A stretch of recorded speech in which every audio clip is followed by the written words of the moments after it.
Heart of Darkness, written by Joseph Conrad. Chapter 1. The Nellie, a cruising yawl, swung to her anchor without a flutter of the sails, and was at rest. The flood had made, the wind was nearly calm, and being bound down the river, the only thing for it was to come to and wait for the turn of the tide. The sea reach of the Thames stretched before us like the beginning of an interminable waterway. In the offing the sea and the sky were welded together without a joint.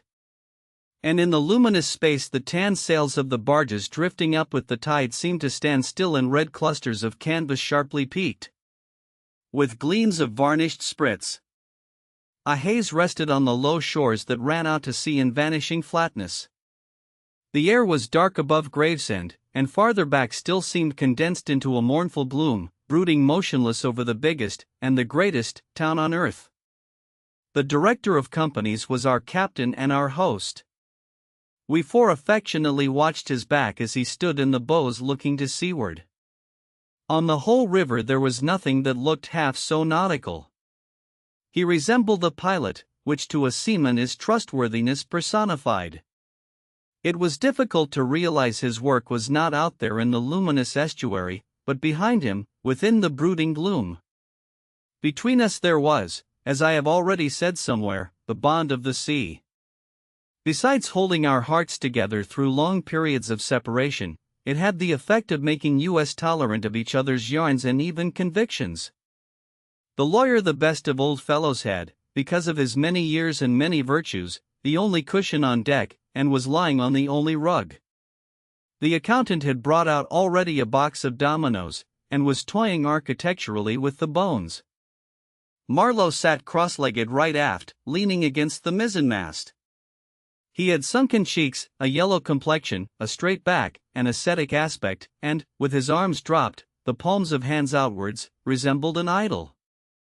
The director, satisfied the anchor had good hold, made his way aft and sat down amongst us. We exchanged a few words lazily. Afterwards there was silence on board the yacht. For some reason or other we did not begin that game of dominoes. We felt meditative, and fit for nothing but placid staring. The day was ending in a serenity of still and exquisite brilliance. The water shone pacifically, the sky, without a speck, was a benign immensity of unstained light. The very mist on the Essex marsh was like a gauzy and radiant fabric, hung from the wooded rises inland, and draping the low shores in diaphanous folds. Only the gloom to the west, brooding over the upper reaches, became more somber every minute, as if angered by the approach of the sun. And at last, in its curved and imperceptible fall, the sun sank low, and from glowing white changed to a dull red without rays and without heat. As if about to go out suddenly, stricken to death by the touch of that gloom brooding over a crowd of men. Forthwith a change came over the waters, and the serenity became less brilliant but more profound. The old river in its broad reach rested unruffled at the decline of day, after ages of good service done to the race that peopled its banks. Spread out in the tranquil dignity of a waterway leading to the uttermost ends of the earth.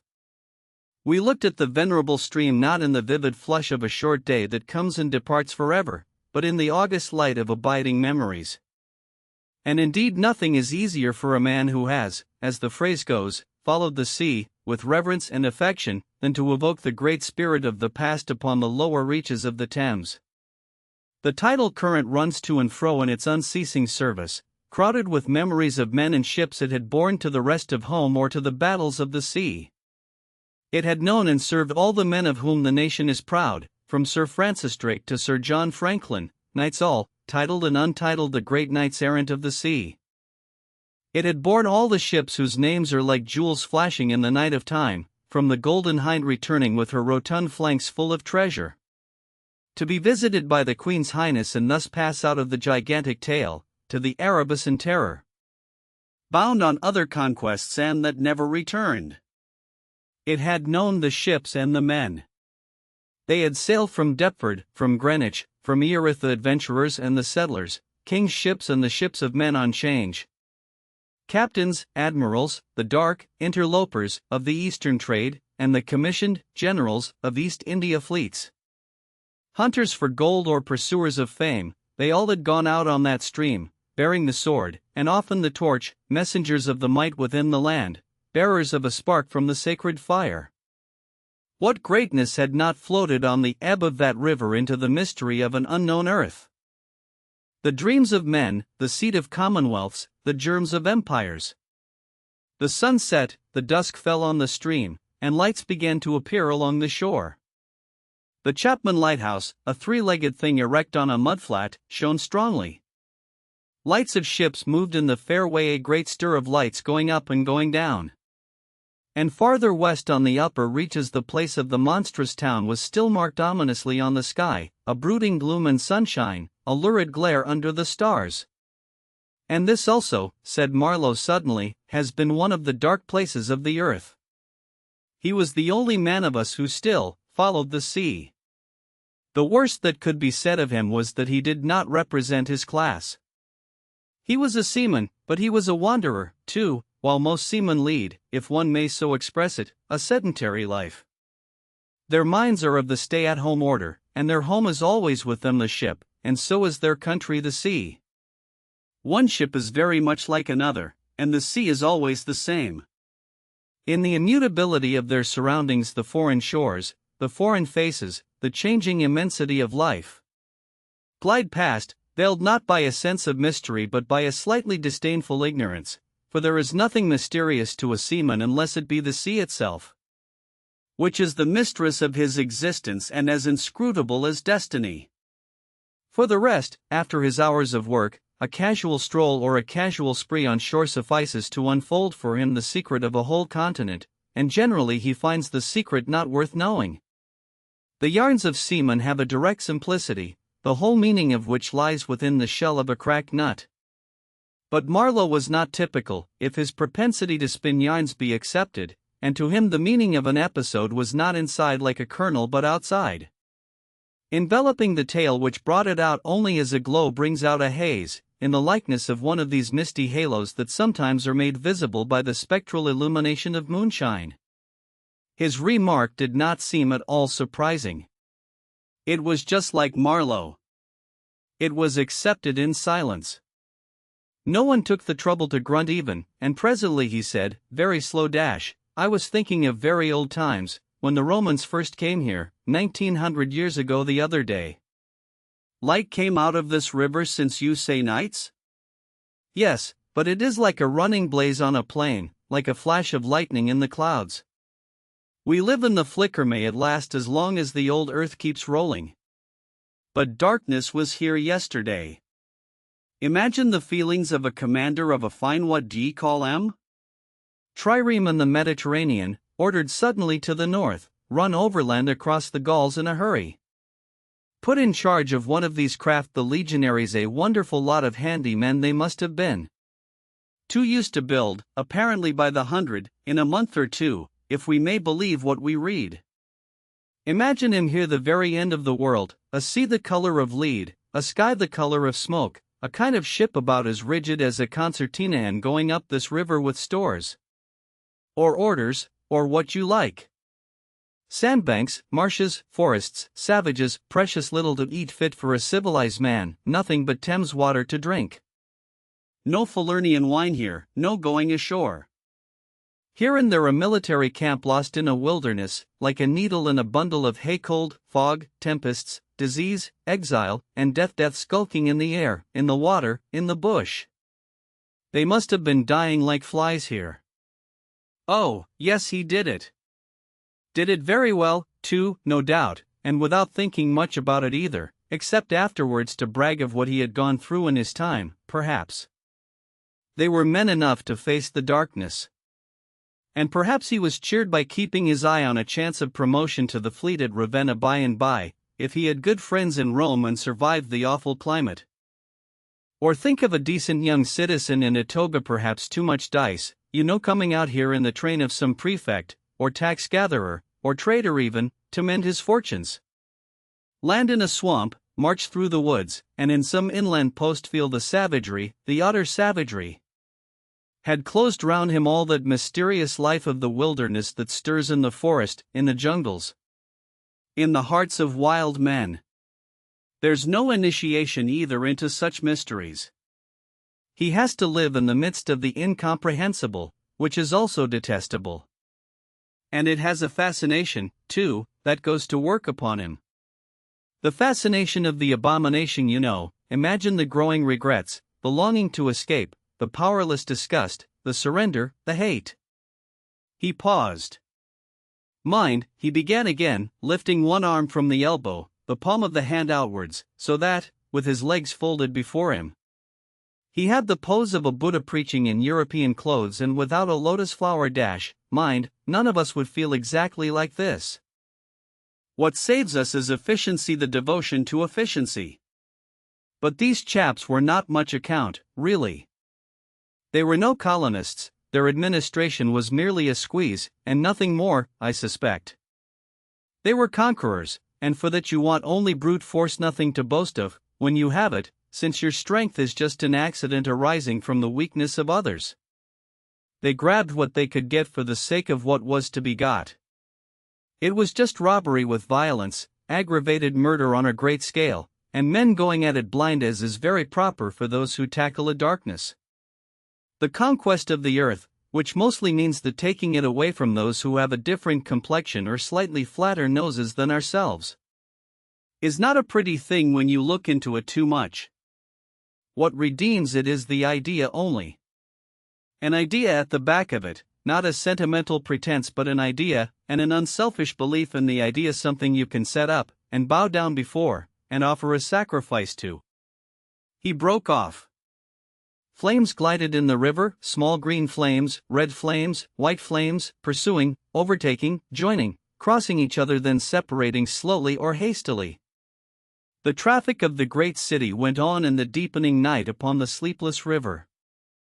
We looked on, waiting patiently. There was nothing else to do till the end of the flood, but it was only after a long silence, when he said, in a hesitating voice, "I suppose you fellows remember I did once turn freshwater sailor for a bit. That we knew we were fated, before the ebb began to run, to hear about one of Marlow's inconclusive experiences. I don't want to bother you much with what happened to me personally," he began, showing in this remark the weakness of many tellers of tales who seem so often unaware of what their audience would like best to hear. "Yet to understand the effect of it on me, you ought to know how I got out there, what I saw, how I went up that river to the place where I first met the poor chap. It was the farthest point of navigation and the culminating point of my experience. It seemed somehow to throw a kind of light on everything about me and into my thoughts. It was somber enough, too, and pitiful, not extraordinary in any way, not very clear either. No, not very clear. And yet it seemed to throw a kind of light. I had then, as you remember, just returned to London after a lot of Indian Ocean, Pacific, China seas, a regular dose of the East 6 years or so. And I was loafing about, hindering you fellows in your work and invading your homes, just as though I had got a heavenly mission to civilize you. It was very fine for a time, but after a bit I did get tired of resting. Then I began to look for a ship I should think the hardest work on earth. But the ships wouldn't even look at me. And I got tired of that game, too. Now, when I was a little chap, I had a passion for maps. I would look for hours at South America, or Africa, or Australia, and lose myself in all the glories of exploration. At that time there were many blank spaces on the earth, and when I saw one that looked particularly inviting on a map, but they all look that, I would put my finger on it and say, "When I grow up I will go there." The North Pole was one of these places, I remember. Well, I haven't been there yet, and shall not try now. The glamour's off. Other places were scattered about the hemispheres. I have been in some of them, and... well, we won't talk about that. But there was one yet, the biggest, the most blank, so to speak, that I had a hankering after. True, by this time it was not a blank space anymore. It had got filled since my boyhood with rivers and lakes and names. It had ceased to be a blank space of delightful mystery, a white patch for a boy to dream gloriously over.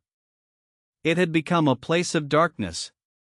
But there was in it one river especially, a mighty big river, that you could see on the map, resembling an immense snake uncoiled. With its head in the sea, its body at rest curving afar over a vast country, and its tail lost in the depths of the land. And as I looked at the map of it in a shop window, it fascinated me as a snake would a bird, a silly little bird. Then I remembered there was a big concern, a company for trade on that river. Dash it all! I thought to myself, they can't trade without using some kind of craft on that lot of freshwater steamboats. Why shouldn't I try to get charge of one? I went on along Fleet Street, but could not shake off the idea. The snake had charmed me. You understand, it was a continental concern, the trading society, but I have a lot of relations living on the continent, because it's cheap and not so nasty as it looks, they say. I am sorry to own I began to worry them. This was already a fresh departure for me. I was not used to get things that way, you know. I always went my own road and on my own legs where I had a mind to go. I wouldn't have believed it of myself, but, then you see, I felt somehow I must get there by hook or by crook. So I worried them. The men said, "My dear fellow," and did nothing. Then would you believe it? I tried the women. I, Charlie Marlow, set the women to work to get a job. Heavens! Well, you see, the notion drove me. I had an aunt, a dear enthusiastic soul. She wrote, "It will be delightful. I am ready to do anything for you. It is a glorious idea. I know the wife of a very high personage in the administration, and also a man who has lots of influence with." And so on. She was determined to make no end of fuss to get me appointed skipper of a river steamboat. If such was my fancy. I got my appointment, of course, and I got it very quick. It appears the company had received news that one of their captains had been killed in a scuffle with the natives. This was my chance, and it made me the more anxious to go. It was only months and months afterwards, when I made the attempt to recover what was left of the body, that I heard the original quarrel arose from a misunderstanding about some hens. Yes, 2 black hens. Freslevin, that was the fellow's name. A Dane thought himself wrong somehow in the bargain, so he went ashore and started to hammer the chief of the village with a stick. Oh, it didn't surprise me in the least to hear this, and at the same time to be told that Freslevin was the gentlest, quietest creature that ever walked on 2 legs. No doubt he was, but he had been a couple of years already out there engaged in the noble cause, you know, and he probably felt the need at last of asserting his self-respect in some way. Therefore he whacked the old nigger mercilessly, while a big crowd of his people watched him, thunderstruck. Till some man, I was told the chief's son, in desperation at hearing the old chap yell, made a tentative jab with a spear at the white man, and of course it went quite easy between the shoulder blades. Then the whole population cleared into the forest, expecting all kinds of calamities to happen, while, on the other hand, the steamer Freslevin commanded left also in a bad panic, in charge of the engineer. I believe. Afterwards nobody seemed to trouble much about Freslevin's remains, till I got out and stepped into his shoes. I couldn't let it rest, though, but when an opportunity offered at last to meet my predecessor, the grass growing through his ribs was tall enough to hide his bones. They were all there. The supernatural being had not been touched after he fell. And the village was deserted, the huts gaped black, rotting, all askew within the fallen enclosures. A calamity had come to it, sure enough. The people had vanished. Mad terror had scattered them, men, women, and children, through the bush, and they had never returned. What became of the hens I don't know either. I should think the cause of progress got them, anyhow. However, through this glorious affair I got my appointment, before I had fairly begun to hope for it. I flew around like mad to get ready, and before 48 hours I was crossing the channel to show myself to my employers, and sign the contract. In a very few hours I arrived in a city that always makes me think of a whited sepulchre. Prejudice, no doubt. I had no difficulty in finding the company's offices. It was the biggest thing in the town, and everybody I met was full of it. They were going to run an overseas empire, and make no end of coin by trade. A narrow and deserted street in deep shadow, high houses, innumerable windows with Venetian blinds. A dead silence, grass sprouting between the stones, imposing carriage archways right and left, immense double doors standing ponderously ajar. I slipped through one of these cracks, went up a swept and ungarnished staircase, as arid as a desert, and opened the first door I came to. Two women, one fat and the other slim, sat on straw-bottomed chairs, knitting black wool. The slim one got up and walked straight at me, still knitting with downcast eyes, and only just as I began to think of getting out of her way. As you would for a somnambulist, stood still, and looked up. Her dress was as plain as an umbrella cover, and she turned round without a word and preceded me into a waiting room. I gave my name, and looked about. Deal table in the middle, plain chairs all round the walls, on one end a large shining map, marked with all the colors of a rainbow. There was a vast amount of red, good to see at any time, because one knows that some real work is done in there. A deuce of a lot of blue, a little green, smears of orange, and, on the east coast, a purple patch, to show where the jolly pioneers of progress drink the jolly lager beer. However, I wasn't going into any of these. I was going into the yellow. Dead in the center. And the river was there, fascinating, deadly like a snake. Oof. A door opened, a white-haired secretarial head, but wearing a compassionate expression, appeared, and a skinny forefinger beckoned me into the sanctuary. Its light was dim, and a heavy writing desk squatted in the middle.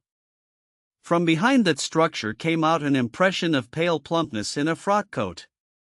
The great man himself. He was 5'6", I should judge, and had his grip on the handle end of ever so many millions. He shook hands, I fancy, murmured vaguely, was satisfied with my French. Bon voyage.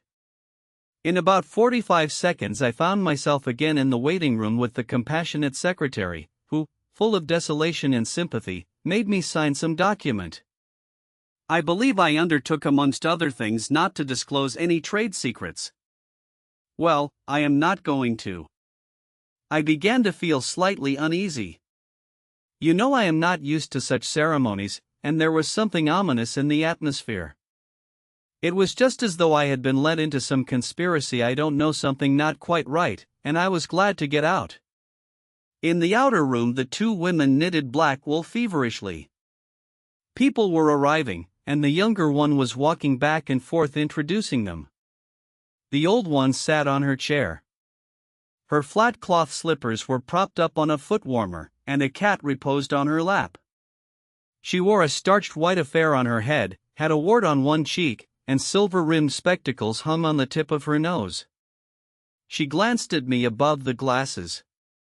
The swift and indifferent placidity of that look troubled me. Two youths with foolish and cheery countenances were being piloted over, and she threw at them the same quick glance of unconcerned wisdom. She seemed to know all about them and about me, too. An eerie feeling came over me. She seemed uncanny and fateful. Often far away there I thought of these two, guarding the door of darkness, knitting black wool as for a warm pall. One introducing continuously to the unknown, the other scrutinizing the cheery and foolish faces with unconcerned old eyes. Ave! Old knitter of black wool. Morituri te salutant. Not many of those she looked at ever saw her again, not half, by a long way. There was yet a visit to the doctor. A simple formality, assured me the secretary, with an air of taking an immense part in all my sorrows. Accordingly, a young chap wearing his hat over the left eyebrow, some clerk I supposed, there must have been clerks in the business. Though the house was as still as a house in a city of the dead, came from somewhere upstairs, and led me forth. He was shabby and careless, with ink stains on the sleeves of his jacket, and his cravat was large and billowy, under a chin shaped like the toe of an old boot. It was a little too early for the doctor, so I proposed a drink, and thereupon he developed a vein of joviality.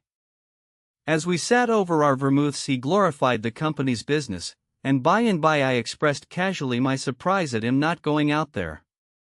He became very cool and collected all at once. "I am not such a fool as I look," quoth Plato to his disciples, he said sententiously, emptied his glass with great resolution, and we rose. The old doctor felt my pulse, evidently thinking of something else the while.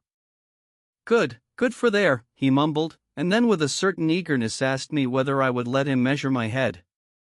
Rather surprised, I said yes, when he produced a thing like calipers and got the dimensions back and front and every way, taking notes carefully.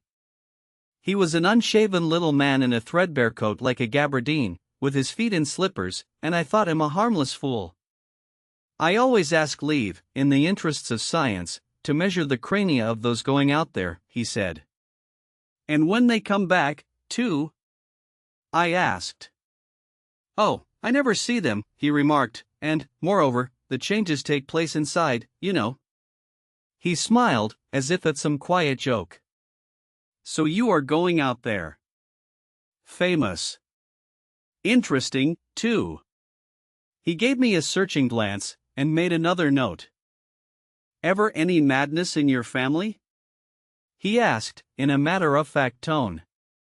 I felt very annoyed.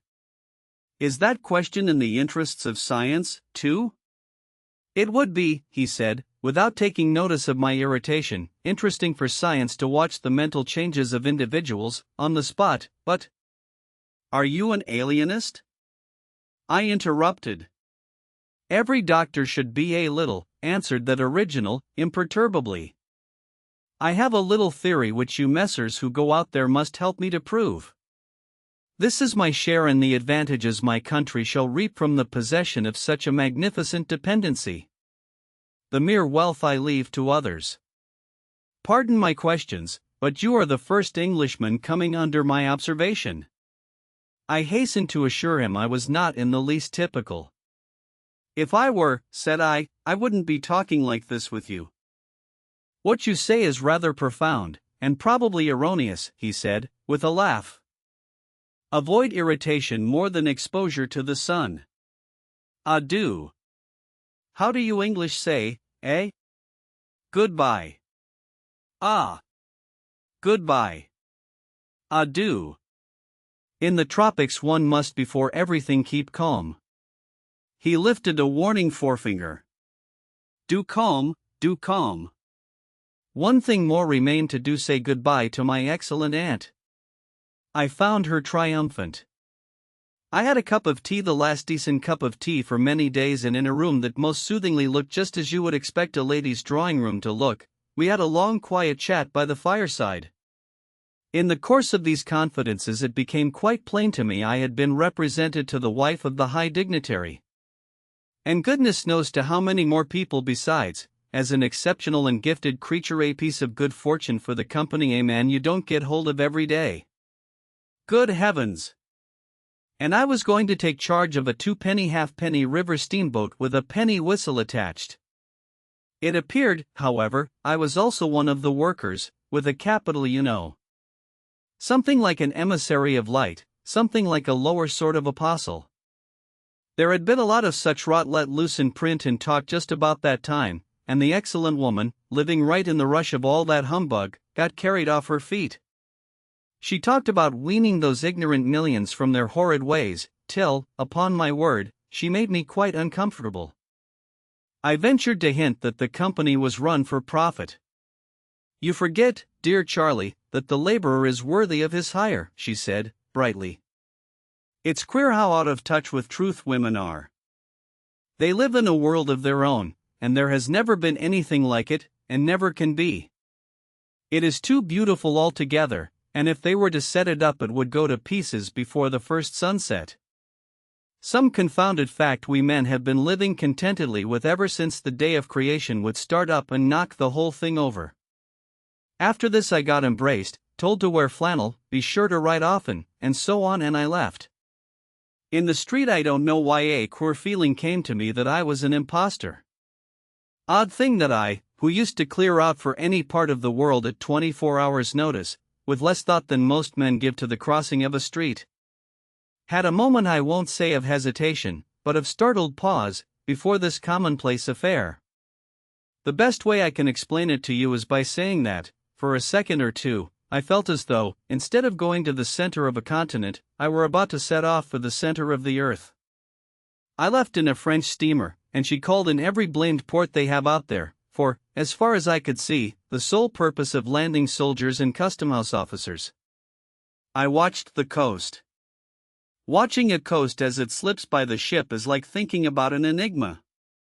There it is before you, smiling, frowning, inviting, grand, mean, insipid, or savage, and always mute with an air of whispering, "Come and find out." This one was almost featureless, as if still in the making, with an aspect of monotonous grimness. The edge of a colossal jungle, so dark green as to be almost black, fringed with white surf, ran straight, like a ruled line, far, far away along a blue sea whose glitter was blurred by a creeping mist. The sun was fierce, the land seemed to glisten and drip with steam. Here and there grayish-whitish specks showed up clustered inside the white surf, with a flag flying above them perhaps. Settlements some centuries old, and still no bigger than pinheads on the untouched expanse of their background. We pounded along, stopped, landed soldiers, went on, landed custom-house clerks to levy toll in what looked like a godforsaken wilderness. With a tin shed and a flagpole lost in it, landed more soldiers to take care of the custom-house clerks. Presumably. Some, I heard, got drowned in the surf, but whether they did or not, nobody seemed particularly to care. They were just flung out there, and on we went. Every day the coast looked the same, as though we had not moved, but we passed various places trading places with names like Grand Bassam, Little Popo, names that seemed to belong to some sordid farce acted in front of a sinister backcloth. The idleness of a passenger, my isolation amongst all these men with whom I had no point of contact, the oily and languid sea, the uniform somberness of the coast, seemed to keep me away from the truth of things, within the toil of a mournful and senseless delusion. The voice of the surf heard now and then was a positive pleasure, like the speech of a brother. It was something natural, that had its reason, that had a meaning. Now and then a boat from the shore gave one a momentary contact with reality. It was paddled by black fellows. You could see from afar the white of their eyeballs glistening. They shouted, sang, their bodies streamed with perspiration, they had faces like grotesque masks, these chaps. But they had bone, muscle, a wild vitality, an intense energy of movement, that was as natural and true as the surf along their coast. They wanted no excuse for being there. They were a great comfort to look at.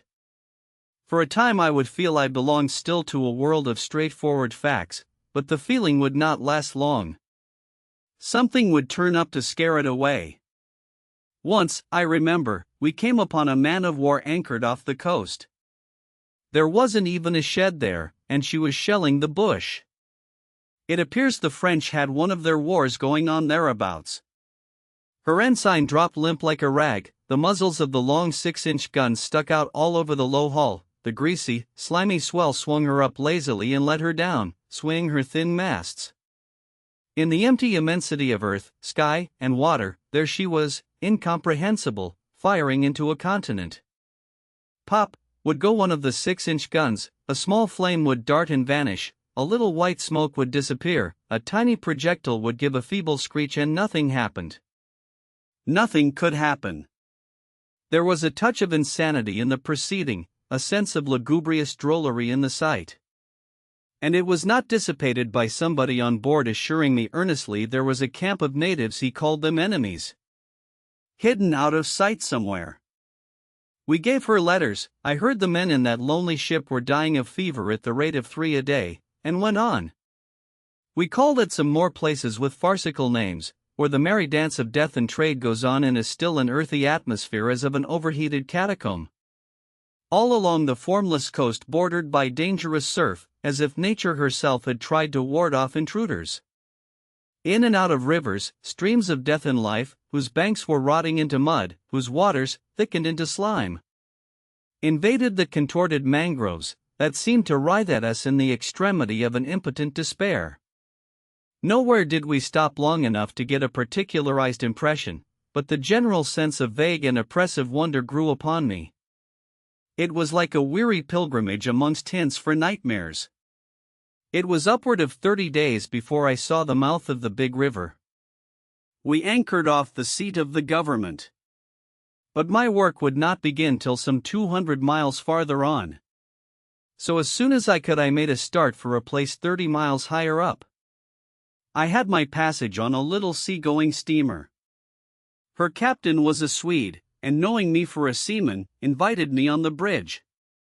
He was a young man, lean, fair, and morose, with lanky hair and a shuffling gait.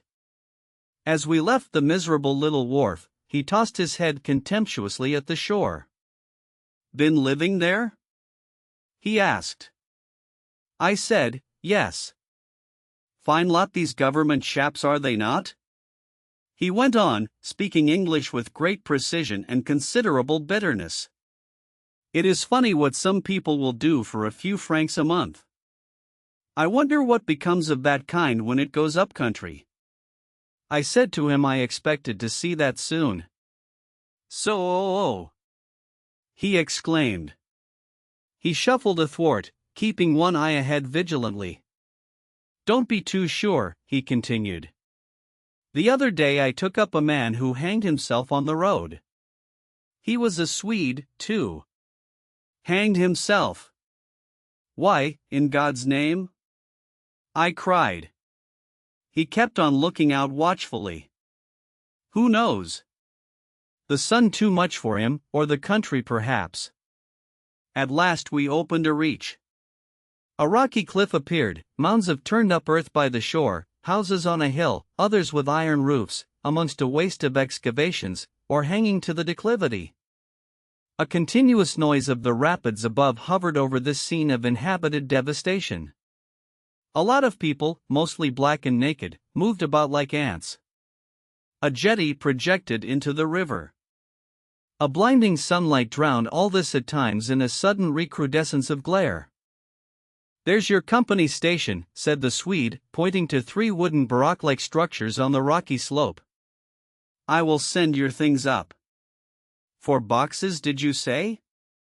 "So. Farewell." I came upon a boiler wallowing in the grass, then found a path leading up the hill. It turned aside for the boulders, and also for an undersized railway truck lying there on its back with its wheels in the air. One was off. The thing looked as dead as the carcass of some animal. I came upon more pieces of decaying machinery, a stack of rusty rails. To the left a clump of trees made a shady spot, where dark things seemed to stir feebly. I blinked, the path was steep. A horn tooted to the right, and I saw the black people run. A heavy and dull detonation shook the ground, a puff of smoke came out of the cliff, and that was all. No change appeared on the face of the rock. They were building a railway. The cliff was not in the way or anything, but this objectless blasting was all the work going on. A slight clinking behind me made me turn my head. 6 black men advanced in a file, toiling up the path. They walked erect and slow, balancing small baskets full of earth on their heads, and the clink kept time with their footsteps. Black rags were wound round their loins, and the short ends behind waggled to and fro like tails. I could see every rib, the joints of their limbs were like knots in a rope, each had an iron collar on his neck. And all were connected together with a chain whose bight swung between them, rhythmically clinking. Another report from the cliff made me think suddenly of that ship of war I had seen firing into a continent. It was the same kind of ominous voice, but these men could by no stretch of imagination be called enemies. They were called criminals, and the outraged law, like the bursting shells, had come to them, an insoluble mystery from the sea. All their meager breasts panted together, the violently dilated nostrils quivered, the eyes stared stonily uphill. They passed me within 6 inches, without a glance, with that complete, death-like indifference of unhappy savages. Behind this raw matter one of the reclaimed, the product of the new forces at work, strolled despondently, carrying a rifle by its middle. He had a uniform jacket with one button off, and seeing a white man on the path, hoisted his weapon to his shoulder with alacrity. This was simple prudence, white men being so much alike at a distance that he could not tell who I might be. He was speedily reassured, and with a large, white, rascally grin, and a glance at his charge, seemed to take me into partnership in his exalted trust. After all, I also was a part of the great cause of these high and just proceedings. Instead of going up, I turned and descended to the left. My idea was to let that chain gang get out of sight before I climbed the hill. You know I am not particularly tender. I've had to strike and to fend off. I've had to resist and to attack. Sometimes that's only one way of resisting without counting the exact cost, according to the demands of such sort of life as I had blundered into. I've seen the devil of violence, and the devil of greed, and the devil of hot desire, but, by all the stars, these were strong, lusty, red-eyed devils that swayed and drove men, I tell you. But as I stood on this hillside, I foresaw that in the blinding sunshine of that land I would become acquainted with a flabby, pretending, weak-eyed devil of a rapacious and pitiless folly. How insidious he could be, too, I was only to find out several months later and 1,000 miles farther. For a moment I stood appalled, as though by a warning. Finally I descended the hill, obliquely, towards the trees I had seen. I avoided a vast artificial hole somebody had been digging on the slope, the purpose of which I found it impossible to divine. It wasn't a quarry or a sandpit, anyhow. It was just a hole. It might have been connected with the philanthropic desire of giving the criminals something to do. I don't know. Then I nearly fell into a very narrow ravine, almost no more than a scar in the hillside. I discovered that a lot of imported drainage pipes for the settlement had been tumbled in there. There wasn't one that was not broken. It was a wanton smash-up. At last I got under the trees. My purpose was to stroll into the shade for a moment, but no sooner within than it seemed to me I had stepped into the gloomy circle of some inferno. The rapids were near, and an uninterrupted, uniform, headlong, rushing noise filled the mournful stillness of the grove, where not a breath stirred, not a leaf moved, with a mysterious sound as though the tearing pace of the launched earth had suddenly become audible. Black shapes crouched, sat between the trees, leaning against the trunks, clinging to the earth. Half coming out, half effaced within the dim light, in all the attitudes of pain, abandonment, and despair. Another mine on the cliff went off, followed by a slight shudder of the soil under my feet. The work was going on. The work! And this was the place where some of the helpers had withdrawn to die. They were dying slowly, it was very clear. They were not enemies, they were not criminals, they were nothing earthly now, nothing but black shadows of disease and starvation, lying confusedly in the greenish gloom. Brought from all the recesses of the coast in all the legality of time contracts, lost in uncongenial surroundings. Fed on unfamiliar food, they sickened, became inefficient, and were then allowed to crawl away and rest. These moribund shapes were free as air and nearly as thin. I began to distinguish the gleam of the eyes under the trees. Then, glancing down, I saw a face near my hand. The black bones reclined at full length with one shoulder against the tree, and slowly the eyelids rose and the sunken eyes looked up at me. Enormous and vacant, a kind of blind, white flicker in the depths of the orbs, which died out slowly. The man seemed young, almost a boy, but with them it's hard to tell. I found nothing else to do but to offer him one of my good Swede ship's biscuits I had in my pocket. The fingers closed slowly on it and held. There was no other movement and no other glance. He had tied a bit of white worsted round his neck. Why? Where did he get it? Was it a badge, ornament, a charm, a propitiatory act? Was there any idea at all connected with it? It looked startling round his black neck, this bit of white thread from beyond the seas. Near the same tree 2 more bundles of acute angles sat with their legs drawn up. One, with his chin propped on his knees, stared at nothing, in an intolerable and appalling manner, his brother Phantom rested its forehead. As if overcome with a great weariness, and all about others were scattered in every pose of contorted collapse. As in some picture of a massacre or a pestilence. While I stood horror-struck, one of these creatures rose to his hands and knees, and went off on all fours towards the river to drink. He lapped out of his hand, then sat up in the sunlight, crossing his shins in front of him, and after a time let his woolly head fall on his breastbone. I didn't want any more loitering in the shade, and I made haste towards the station. When near the buildings I met a white man, in such an unexpected elegance of get-up that in the first moment I took him for a sort of vision. I saw a high starched collar, white cuffs, a light alpaca jacket, snowy trousers, a clean necktie, and varnished boots. No hat. Hair parted, brushed, oiled, under a green-lined parasol held in a big white hand. He was amazing, and had a penholder behind his ear. I shook hands with this miracle, and I learned he was the company's chief accountant, and that all the bookkeeping was done at this station. He had come off for a moment, he said, to get a breath of fresh air. The expression sounded wonderfully odd, with its suggestion of sedentary desk life. I wouldn't have mentioned the fellow to you at all, only it was from his lips that I first heard the name of the man who was so indissolubly connected with the memories of that time. Moreover, I respected the fellow. Yes, I respected his collars, his vast cuffs, his brushed hair. His appearance was certainly that of a hairdresser's dummy, but in the great demoralization of the land he kept up his appearance.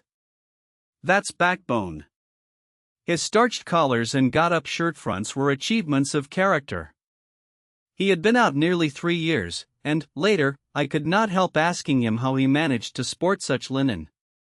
He had just the faintest blush, and said modestly, "I've been teaching one of the native women about the station." It was difficult. She had a distaste for the work. Thus this man had verily accomplished something. And he was devoted to his books, which were in apple pie order. Everything else in the station was in a muddle: heads, things, buildings. Strings of dusty niggers with splay feet arrived and departed, a stream of manufactured goods, rubbishy cottons, beads, and brass wires sent into the depths of darkness, and in return came a precious trickle of ivory. I had to wait in the station for 10 days an eternity. I lived in a hut in the yard, but to be out of the chaos I would sometimes get into the accountant's office. It was built of horizontal planks, and so badly put together that, as he bent over his high desk, he was barred from neck to heels with narrow strips of sunlight. There was no need to open the big shutter to see. It was hot there, too. Big flies buzzed fiendishly, and did not sting, but stabbed. I sat generally on the floor, while, of faultless appearance, and even slightly scented, perching on a high stool, he wrote. Sometimes he stood up for exercise. When a truckle bed with a sick man, some invalid agent from upcountry, was put in there, he exhibited a gentle annoyance. "The groans of this sick person," he said, "distract my attention. And without that it is extremely difficult to guard against clerical errors in this climate." One day he remarked, without lifting his head, "In the interior you will no doubt meet Mr. Kurtz." On my asking who Mr. Kurtz was, he said he was a first-class agent, and seeing my disappointment at this information, he added slowly, laying down his pen, "He is a very remarkable person." Further questions elicited from him that Mr. Kurtz was at present in charge of a trading post, a very important one, in the true ivory country, at the very bottom of there. Sends in as much ivory as all the others put together. He began to write again. The sick man was too ill to groan. The flies buzzed in a great peace. Suddenly there was a growing murmur of voices and a great tramping of feet. A caravan had come in. A violent babble of uncouth sounds burst out on the other side of the planks. All the carriers were speaking together, and in the midst of the uproar the lamentable voice of the chief agent was heard giving it up tearfully for the 20th time that day. He rose slowly. "What a frightful row," he said. He crossed the room gently to look at the sick man, and returning, said to me, "He does not hear." What? Dead? I asked, startled. No, not yet, he answered, with great composure. Then, alluding with a toss of the head to the tumult in the station yard, when one has got to make correct entries, one comes to hate those savages, hate them to the death. He remained thoughtful for a moment. When you see Mr. Kurtz, he went on, tell him from me that everything here, he glanced at the deck, is very satisfactory. I don't like to write to him with those messengers of ours, you never know who may get hold of your letter at that central station. He stared at me for a moment with his mild, bulging eyes. Oh, he will go far, very far, he began again. He will be a somebody in the administration before long. They, above the council in Europe, you know, mean him to be. He turned to his work. The noise outside had ceased, and presently in going out I stopped at the door. In the steady buzz of flies the homeward-bound agent was lying finished and insensible, the other, bent over his books, was making correct entries of perfectly correct transactions, and 50 feet below the doorstep I could see the still treetops of the Grove of Death. Next day I left that station at last, with a caravan of 60 men, for a 200-mile tramp. No use telling you much about that. Paths, everywhere, a stamped-in network of paths spreading over the empty land, through the long grass, through burnt grass, through thickets, down and up chilly ravines, up and down stony hills ablaze with heat. And a solitude, nobody, not a hut. The population had cleared out a long time ago. Well, if a lot of mysterious niggers armed with all kinds of fearful weapons suddenly took to traveling on the road between Deal and Gravesend, catching the yokels right and left to carry heavy loads for them, I fancy every farm and cottage thereabouts would get empty very soon. Only here the dwellings were gone, too. Still I passed through several abandoned villages. There's something pathetically childish in the ruins of grass walls. Day after day, with the stamp and shuffle of 60 pair of bare feet behind me, each pair under a 60 lb. load. Camp, cook, sleep, strike camp, march. Now and then a carrier dead in harness, at rest in the long grass near the path, with an empty water gourd and his long staff lying by his side. A great silence around and above. Perhaps on some quiet night the tremor of far-off drums, sinking, swelling, a tremor vast, faint, a sound weird, appealing, suggestive, and wild, and perhaps with as profound a meaning as the sound of bells in a Christian country. Once a white man in an unbuttoned uniform, camping on the path with an armed escort of lank Zanzibaris, very hospitable and festive, not to say drunk, was looking after the upkeep of the road, he declared. Can't say I saw any road or any upkeep, unless the body of a middle-aged Negro, with a bullet hole in the forehead, upon which I absolutely stumbled 3 miles farther on, may be considered as a permanent improvement. I had a white companion, too, not a bad chap, but rather too fleshy and with the exasperating habit of fainting on the hot hillsides, miles away from the least bit of shade and water. Annoying, you know, to hold your own coat like a parasol over a man's head while he is coming to. I couldn't help asking him once what he meant by coming there at all. To make money, of course. What do you think? He said, scornfully. Then he got fever, and had to be carried in a hammock slung under a pole. As he weighed 16 stone, I had no end of rows with the carriers. They jibbed, ran away, sneaked off with their loads in the night, quite a mutiny. So, one evening, I made a speech in English with gestures, not one of which was lost to the 60 pairs of eyes before me, and the next morning I started the hammock off in front all right. An hour afterwards I came upon the whole concern wrecked in a bushman, hammock, groans, blankets, horrors. The heavy pole had skinned his poor nose. He was very anxious for me to kill somebody, but there wasn't the shadow of a carrier near. I remembered the old doctor. It would be interesting for science to watch the mental changes of individuals, on the spot. I felt I was becoming scientifically interesting. However, all that is to no purpose. On the 15th day I came in sight of the big river again, and hobbled into the central station. It was on a backwater surrounded by scrub and forest, with a pretty border of smelly mud on one side, and on the three others enclosed by a crazy fence of rushes. A neglected gap was all the gate it had, and the first glance at the place was enough to let you see the flabby devil was running that show. White men with long staves in their hands appeared languidly from amongst the buildings, strolling up to take a look at me, and then retired out of sight somewhere. One of them, a stout, excitable chap with black mustaches, informed me with great volubility and many digressions, as soon as I told him who I was, that my steamer was at the bottom of the river. I was thunderstruck. What, how, why? Oh, it was all right. The manager himself was there. All quite correct. Everybody had behaved splendidly. Splendidly.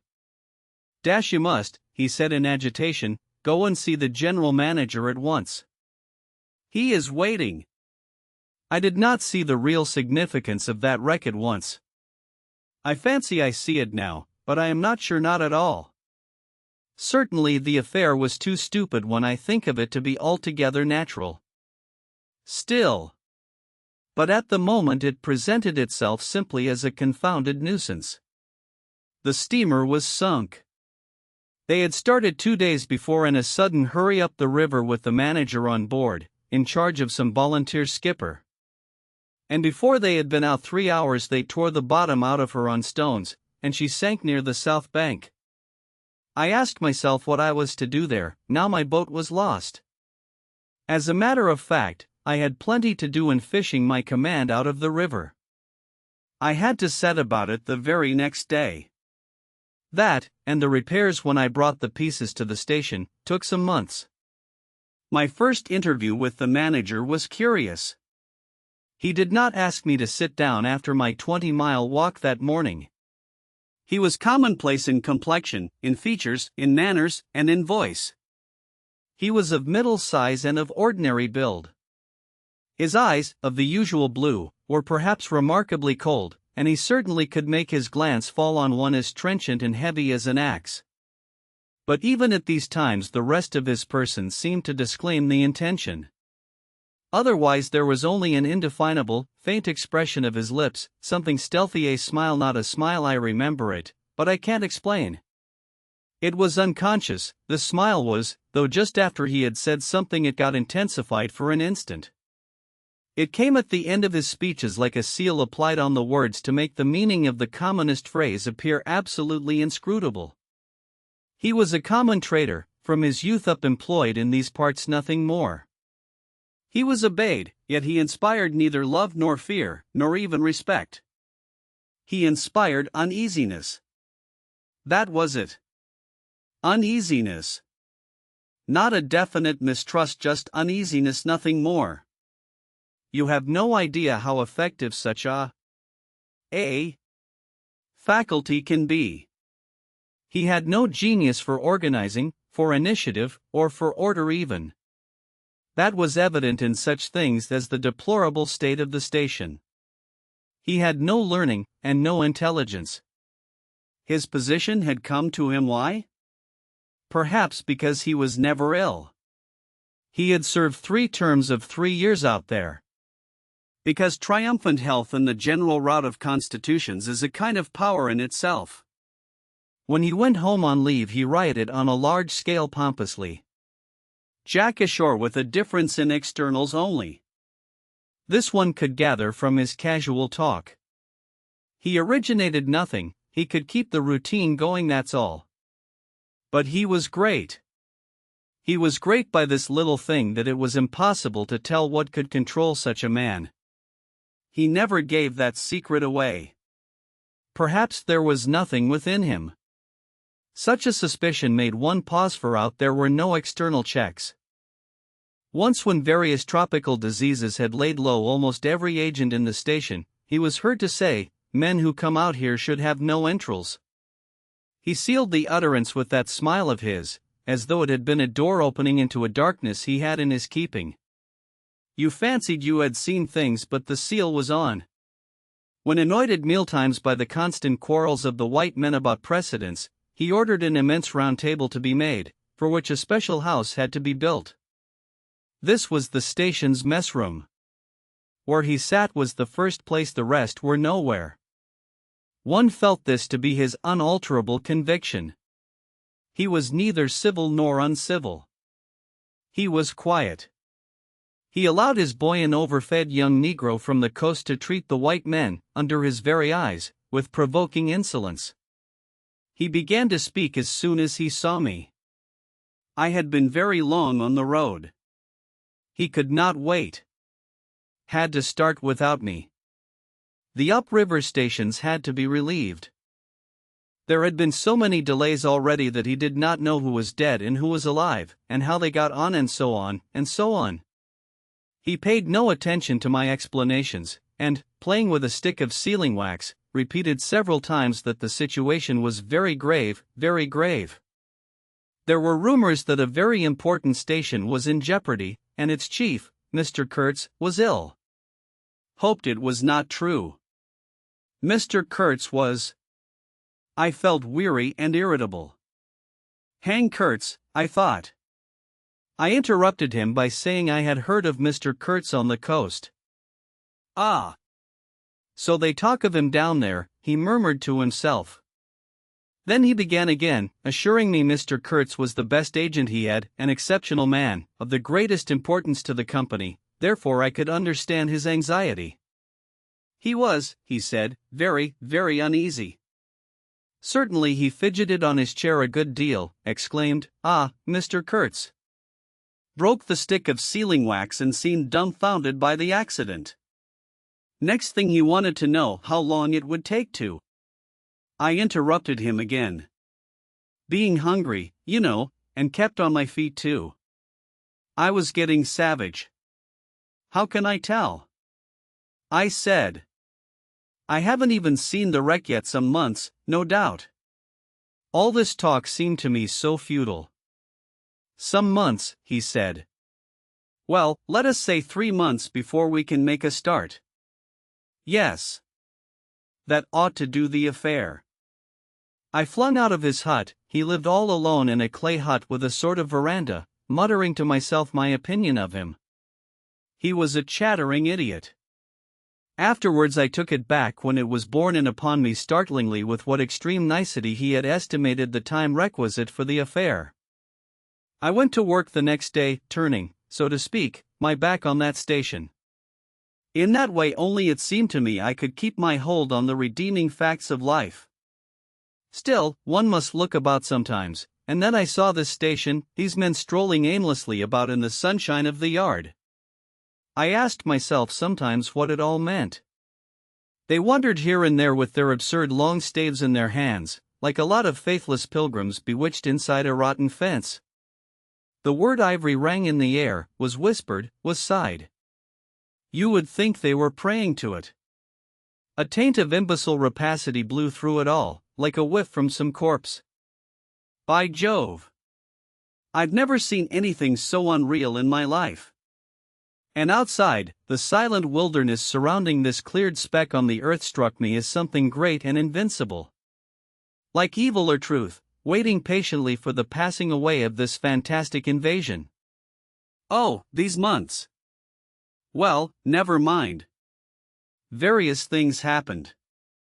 One evening a grass shed full of calico, cotton prints, beads, and I don't know what else, burst into a blaze so suddenly that you would have thought the earth had opened to let an avenging fire consume all that trash.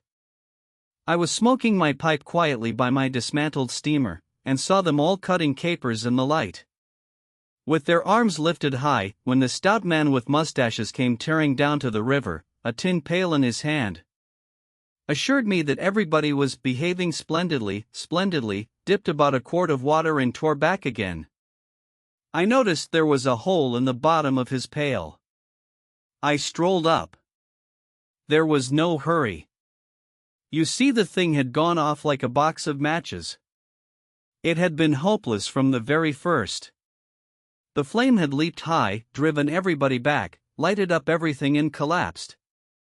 The shed was already a heap of embers glowing fiercely. A nigger was being beaten nearby. They said he had caused the fire in some way. Be that as it may, he was screeching most horribly. I saw him, later, for several days, sitting in a bit of shade looking very sick and trying to recover himself. Afterwards he arose and went out, and the wilderness without a sound took him into its bosom again. As I approached the glow from the dark, I found myself at the back of two men, talking. I heard the name of Kurtz pronounced, then the words, "Take advantage of this unfortunate accident." One of the men was the manager. I wished him a good evening. "Did you ever see anything like it, eh?" "It is incredible," he said, and walked off. The other man remained. He was a first-class agent, young, gentlemanly, a bit reserved, with a forked little beard and a hooked nose. He was standoffish with the other agents, and they on their side said he was the manager's spy upon them. As to me, I had hardly ever spoken to him before. We got into talk, and by we strolled away from the hissing ruins. Then he asked me to his room, which was in the main building of the station.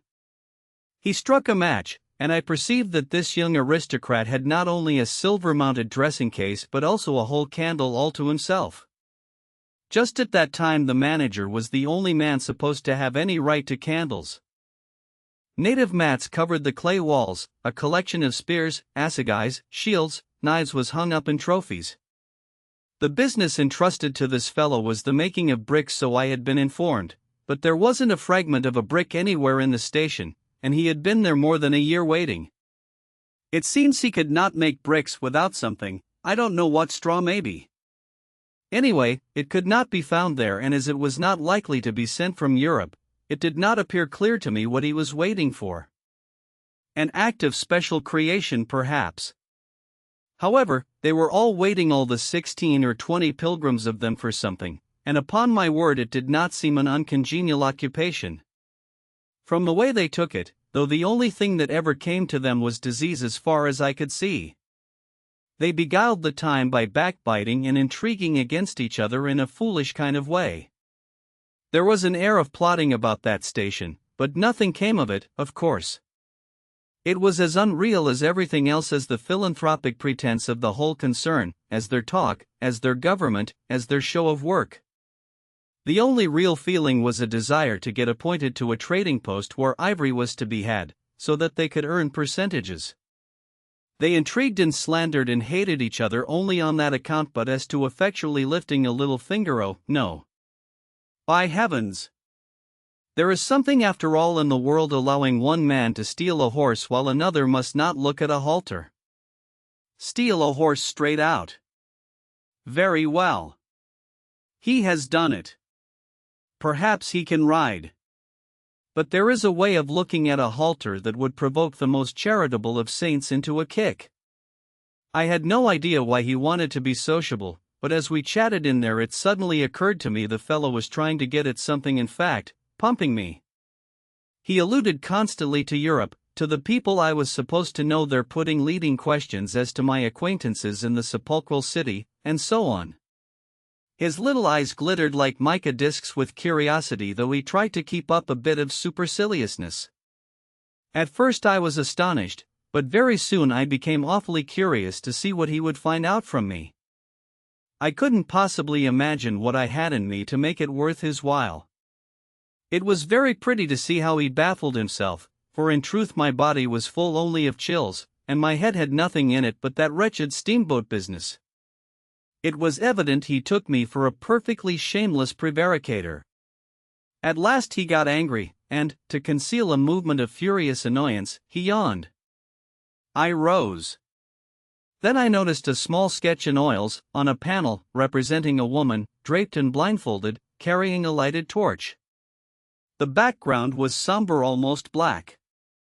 The movement of the woman was stately, and the effect of the torchlight on the face was sinister. It arrested me, and he stood by civilly, holding an empty half-pint champagne bottle, medical comforts, with the candle stuck in it. To my question he said Mr. Kurtz had painted this in this very station more than a year ago while waiting for means to go to his trading post. Tell me, pray, said I, who is this Mr. Kurtz?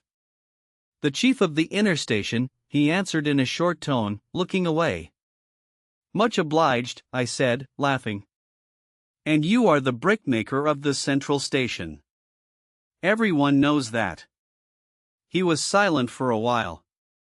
He is a prodigy, he said at last. He is an emissary of pity and science and progress, and devil knows what else. We want, he began to declaim suddenly, for the guidance of the cause entrusted to us by Europe, so to speak, higher intelligence, wide sympathies, a singleness of purpose. Who says that? I asked. Lots of them, he replied. Some even write that, and so he comes here, a special being, as you ought to know. Why ought I to know? I interrupted, really surprised. He paid no attention. Yes. Today he is chief of the best station, next year he will be assistant manager, 2 years more and. But I dare say you know what he will be in 2 years' time. You are of the new gang, the gang of virtue. The same people who sent him specially also recommended you. Oh, don't say no. I'd my own eyes to trust. Light dawned upon me. My dear aunt's influential acquaintances were producing an unexpected effect upon that young man. I nearly burst into a laugh. Do you read the company's confidential correspondence? I asked. He hadn't a word to say. It was great fun. When Mr. Kurtz, I continued, severely, is general manager, you won't have the opportunity. He blew the candle out suddenly, and we went outside. The moon had risen. Black figures strolled about listlessly, pouring water on the glow, whence proceeded a sound of hissing. Steam ascended in the moonlight, the beaten nigger groaned somewhere. What a row the brute makes, said the indefatigable man with the mustaches, appearing near us. Serve him right. Transgression, punishment, bang. Pitiless, pitiless. That's the only way. This will prevent all conflagrations for the future. I was just telling the manager. He noticed my companion, and became crestfallen all at once. Not in bed yet, he said, with a kind of servile heartiness, it's so natural. Ha! Danger, agitation. He vanished. I went on to the riverside, and the other followed me. I heard a scathing murmur at my ear, heap of muffs go to. The pilgrims could be seen in knots gesticulating, discussing. Several had still their staves in their hands. I verily believe they took these sticks to bed with them. Beyond the fence the forest stood up spectrally in the moonlight, and through that dim stir, through the faint sounds of that lamentable courtyard. The silence of the land went home to one's very heart, its mystery, its greatness, the amazing reality of its concealed life. The herd nigger moaned feebly somewhere nearby, and then fetched a deep sigh that made me mend my pace away from there. I felt a hand introducing itself under my arm.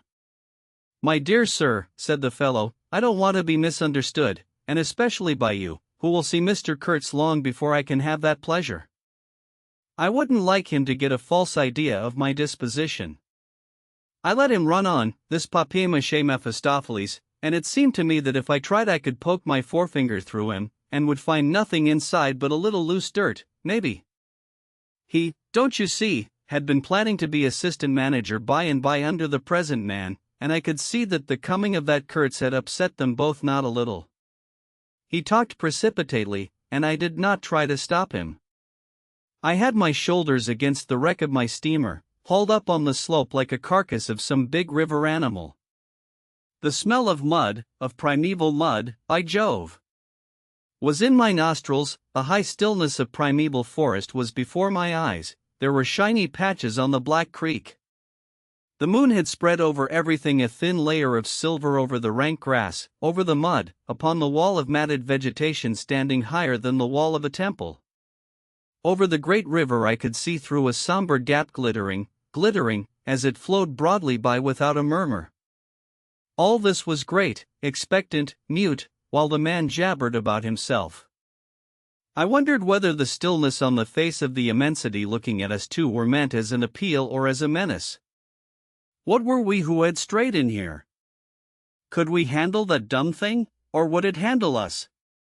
I felt how big, how confoundedly big, was that thing that couldn't talk, and perhaps was deaf as well. What was in there? I could see a little ivory coming out from there, and I had heard Mr. Kurtz was in there. I had heard enough about it, to God knows. Yet somehow it didn't bring any image with it, no more than if I had been told an angel or a fiend was in there. I believed it in the same way one of you might believe there are inhabitants in the planet Mars. I knew once a Scotch sailmaker who was certain, dead sure, there were people in Mars. If you asked him for some idea how they looked and behaved, he would get shy and mutter something about walking on all fours. If you as much as smiled, he would, though a man of 60, offer to fight you. I would not have gone so far as to fight for Kurtz, but I went for him near enough to a lie. You know I hate, detest, and can't bear a lie, not because I am straighter than the rest of us, but simply because it appalls me. There is a taint of death, a flavor of mortality in lies, which is exactly what I hate and detest in the world, what I want to forget. It makes me miserable and sick, like biting something rotten would do. Temperament, I suppose. Well, I went near enough to it by letting the young fool there believe anything he liked to imagine as to my influence in Europe. I became in an instant as much of a pretense as the rest of the bewitched pilgrims, this simply because I had a notion it somehow would be of help to that Kurtz whom at the time I did not see. You understand? He was just a word for me. I did not see the man in the name any more than you do. Do you see him? Do you see the story? Do you see anything? It seems to me I am trying to tell you a dream, making a vain attempt, because no relation of a dream can convey the dream sensation. That commingling of absurdity, surprise, and bewilderment in a tremor of struggling revolt, that notion of being captured by the incredible which is of the very essence of dreamness. He was silent for a while. No, it is impossible to convey the life sensation of any given epoch of one's existence, that which makes its truth, its meaning, its subtle and penetrating essence. It is impossible. We live, as we dream, alone. He paused again as if reflecting, then added, Of course in this you fellows see more than I could then. You see me, whom you know. It had become so pitch dark that we listeners could hardly see one another. For a long time already he, sitting apart, had been no more to us than a voice. There was not a word from anybody. The others might have been asleep, but I was awake. I listened on the watch for the sentence, for the word. That would give me the clue to the faint uneasiness inspired by this narrative that seemed to shape itself without human lips in the heavy night air of the river. Yes, I let him run on, Marlow began again, and think what he pleased about the powers that were behind me. I did. And there was nothing behind me. There was nothing but that wretched old, mangled steamboat I was leaning against, while he talked fluently about the necessity for every man to get on. And when one comes out here, you conceive, it is not to gaze at the moon. Mr. Kurtz was a universal genius, but even a genius would find it easier to work with adequate tools, intelligent men. He did not make bricks. Why? There was a physical impossibility in the way, as I was well aware, and if he did secretarial work for the manager, it was because no sensible man rejects wantonly the confidence of his superiors. Did I see it? I saw it. What more did I want? What I really wanted was rivets, by heaven. Rivets. To get on with the work, to stop the hole. Rivets I wanted. There were cases of them down at the coast, cases piled up, burst, split. You kicked a loose rivet at every second step in that station yard on the hillside. Rivets had rolled into the grove of death. You could fill your pockets with rivets for the trouble of stooping down, and there wasn't one rivet to be found where it was wanted. We had plates that would do, but nothing to fasten them with. And every week the messenger, a long negro, letter bag on shoulder and staff in hand, left our station for the coast. And several times a week a coast caravan came in with trade goods, ghastly glazed calico that made you shudder only to look at it. Glass beads value about a penny a quart, confounded spotted cotton handkerchiefs. And no rivets. 3 carriers could have brought all that was wanted to set that steamboat afloat. He was becoming confidential now, but I fancy my unresponsive attitude must have exasperated him at last. For he judged it necessary to inform me he feared neither God nor devil, let alone any mere man. I said I could see that very well, but what I wanted was a certain quantity of rivets, and rivets were what really Mr. Kurtz wanted, if he had only known it. Now letters went to the coast every week. "My dear sir," he cried, "I write from dictation." I demanded rivets. There was a way for an intelligent man. He changed his manner, became very cold, and suddenly began to talk about a hippopotamus, wondered whether sleeping on board the steamer. I stuck to my salvage night and day, I wasn't disturbed. There was an old hippo that had the bad habit of getting out on the bank and roaming at night over the station grounds. The pilgrims used to turn out in a body and empty every rifle they could lay hands on at him. Some even had sat up o' nights for him. All this energy was wasted, though. "That animal has a charmed life," he said, "but you can say this only of brutes in this country." "No man, you apprehend me?" "No man here bears a charmed life." He stood there for a moment in the moonlight with his delicate hooked nose set a little askew, and his mica eyes glittering without a wink. Then, with a curt good night, he strode off. I could see he was disturbed and considerably puzzled, which made me feel more hopeful than I had been for days. It was a great comfort to turn from that chap to my influential friend, the battered, twisted, ruined, tin-pot steamboat. I clambered on board. She rang under my feet like an empty Huntley and Palmer biscuit tin kicked along a gutter. She was nothing so solid in make, and rather less pretty in shape, but I had expended enough hard work on her to make me love her. No influential friend would have served me better. She had given me a chance to come out a bit to find out what I could do. No, I don't like work. I had rather laze about and think of all the fine things that can be done. I don't like work, no man does, but I like what is in the work, the chance to find yourself. Your own reality for yourself, not for others what no other man can ever know. They can only see the mere show, and never can tell what it really means. I was not surprised to see somebody sitting aft, on the deck, with his legs dangling over the mud. You see, I rather chummed with the few mechanics there were in that station, whom the other pilgrims naturally despised on account of their imperfect manners, I suppose. This was the foreman, a boilermaker by trade, a good worker. He was a lank, bony, yellow-faced man, with big intense eyes. His aspect was worried, and his head was as bald as the palm of my hand, but his hair in falling seemed to have stuck to his chin, and had prospered in the new locality, for his beard hung down to his waist. He was a widower with 6 young children. He had left them in charge of a sister of his to come out there, and the passion of his life was pigeon flying. He was an enthusiast and a connoisseur. He would rave about pigeons. After work hours he used sometimes to come over from his hut for a talk about his children and his pigeons. At work, when he had to crawl in the mud under the bottom of the steamboat, he would tie up that beard of his in a kind of white serviette he brought for the purpose. It had loops to go over his ears. In the evening he could be seen squatted on the bank rinsing that wrapper in the creek with great care, then spreading it solemnly on a bush to dry. I slapped him on the back and shouted, "We shall have rivets." He scrambled to his feet exclaiming, "No! Rivets!" as though he couldn't believe his ears. Then in a low voice, "You. Eh? I don't know why we behaved like lunatics." I put my finger to the side of my nose and nodded mysteriously.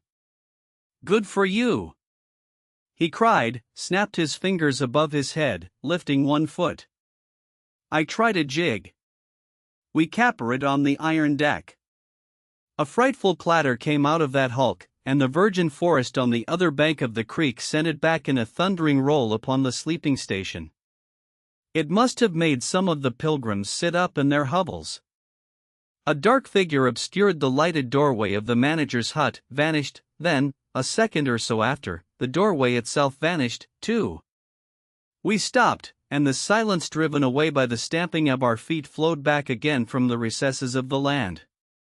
The great wall of vegetation, an exuberant and entangled mass of trunks, branches, leaves, boughs, festoons, motionless in the moonlight, was like a rioting invasion of soundless life, a rolling wave of plants. Piled up, crested, ready to topple over the creek, to sweep every little man of us out of his little existence. And it moved not. A deadened burst of mighty splashes and snorts reached us from afar, as though an ichthyosaurus had been taking a bath of glitter in the great river. "After all," said the boilermaker in a reasonable tone, "why shouldn't we get the rivets?" Why not, indeed? I did not know of any reason why we shouldn't. "They'll come in 3 weeks," I said confidently. But they didn't.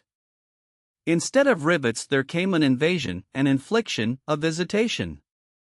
It came in sections during the next 3 weeks, each section headed by a donkey carrying a white man in new clothes and tan shoes. Bowing from that elevation right and left to the impressed pilgrimess, a quarrelsome band of footsore sulky niggers trod on the heels of the donkey. A lot of tents, camp stools, tin boxes, white cases, brown bales would be shot down in the courtyard. And the air of mystery would deepen a little over the muddle of the station. 5 such installments came, with their absurd air of disorderly flight with the loot of innumerable outfit shops and provision stores. That, one would think, they were lugging, after a raid, into the wilderness for equitable division.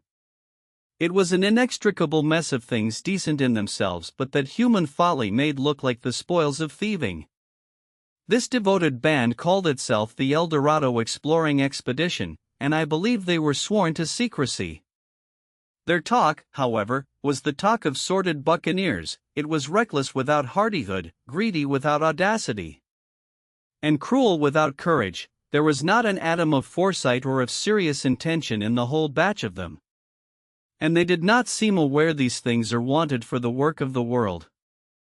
To tear treasure out of the bowels of the land was their desire, with no more moral purpose at the back of it than there is in burglars breaking into a safe. Who paid the expenses of the noble enterprise I don't know, but the uncle of our manager was leader of that lot. In exterior he resembled a butcher in a poor neighborhood, and his eyes had a look of sleepy cunning. He carried his fat paunch with ostentation on his short legs, and during the time his gang infested the station spoke to no one but his nephew. You could see these two roaming about all day long with their heads close together in an everlasting confab. I had given up worrying myself about the rivets. One's capacity for that kind of folly is more limited than you would suppose. I said hang, and let things slide. I had plenty of time for meditation, and now and then I would give some thought to Kurtz. I wasn't very interested in him. Still, I was curious to see whether this man, who had come out equipped with moral ideas of some sort, would climb to the top after all, and how he would set about his work when there.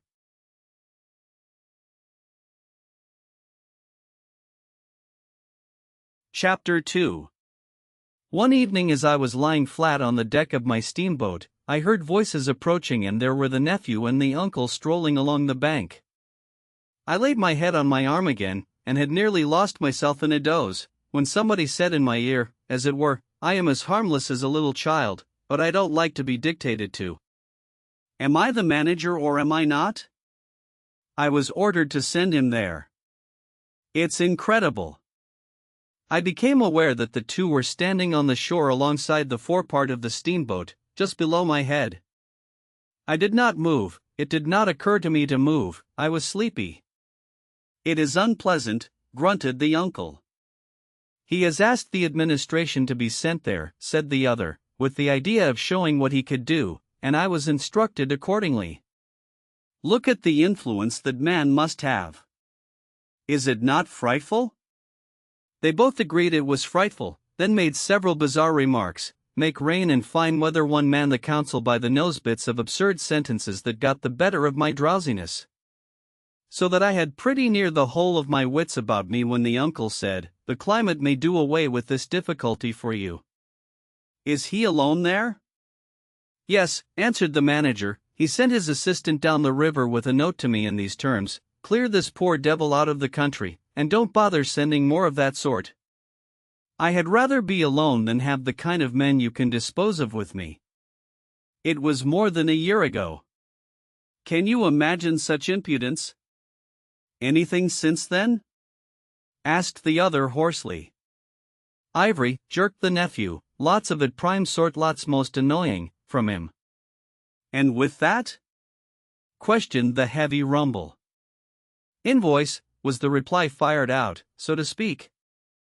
Then silence. They had been talking about Kurtz. I was broad awake by this time, but, lying perfectly at ease, remained still, having no inducement to change my position. "How did that ivory come all this way?" growled the elder man, who seemed very vexed. The other explained that it had come with a fleet of canoes in charge of an English half-caste clerk Kurtz had with him. That Kurtz had apparently intended to return himself, the station being by that time bare of goods and stores. But after coming 300 miles, had suddenly decided to go back, which he started to do alone in a small dugout with 4 paddlers, leaving the half-caste to continue down the river with the ivory. The 2 fellows there seemed astounded at anybody attempting such a thing. They were at a loss for an adequate motive. As to me, I seemed to see Kurtz for the first time. It was a distinct glimpse, the dugout, for paddling savages, and the lone white man turning his back suddenly on the headquarters. On relief, on thoughts of home perhaps, setting his face towards the depths of the wilderness, towards his empty and desolate station. I did not know the motive. Perhaps he was just simply a fine fellow who stuck to his work for its own sake. His name, you understand, had not been pronounced once. He was that man. The half-caste, who, as far as I could see, had conducted a difficult trip with great prudence and pluck, was invariably alluded to as that scoundrel. The scoundrel had reported that the man had been very ill, had recovered imperfectly. The 2 below me moved away then a few paces, and strolled back and forth at some little distance. I heard, military post, Dr. 200 miles, quite alone, no unavoidable delays, 9 months, no news, strange rumors. They approached again, just as the manager was saying, "No one, as far as I know, unless a species of wandering trader, a pestilential fellow, snapping ivory from the natives." Who was it they were talking about now? I gathered in snatches that this was some man supposed to be in Kurtz's district, and of whom the manager did not approve. "We will not be free from unfair competition till one of these fellows is hanged for an example," he said. "Certainly," grunted the other, "get him hanged." "Why not? Anything can be done in this country." "That's what I say, nobody here, you understand, here, can endanger your position." "And why? You stand the climate, you outlast them all."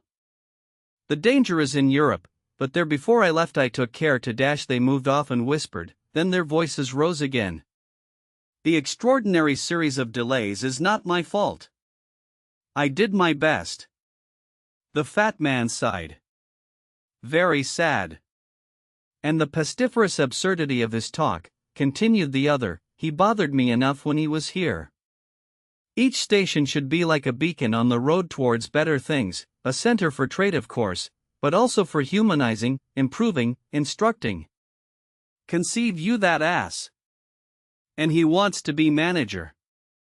"No, it's dash." Here he got choked by excessive indignation, and I lifted my head the least bit. I was surprised to see how near they were right under me. I could have spat upon their hats. They were looking on the ground, absorbed in thought. The manager was switching his leg with a slender twig. His sagacious relative lifted his head. "You have been well since you came out this time?" he asked. The other gave a start. "Who?" "I. Oh!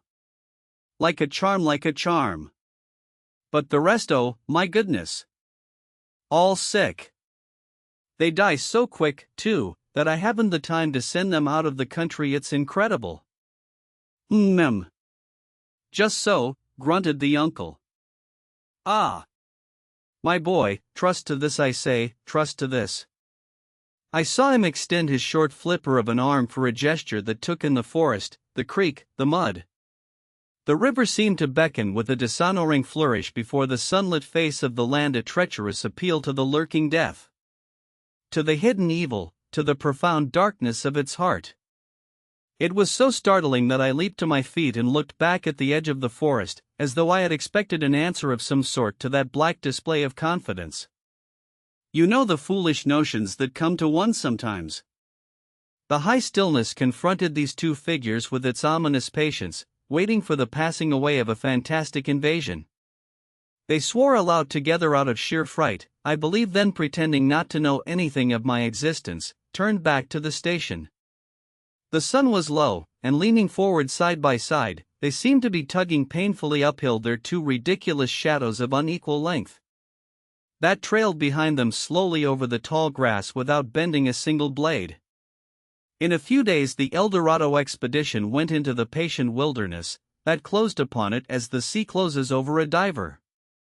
Long afterwards the news came that all the donkeys were dead. I know nothing as to the fate of the less valuable animals. They, no doubt, like the rest of us, found what they deserved. I did not inquire. I was then rather excited at the prospect of meeting Kurtz very soon. When I say very soon, I mean it comparatively. It was just 2 months from the day we left the creek when we came to the bank below Kurtz's station. Going up that river was like traveling back to the earliest beginnings of the world, when vegetation rioted on the earth and the big trees were kings. An empty stream, a great silence, an impenetrable forest. The air was warm, thick, heavy, sluggish.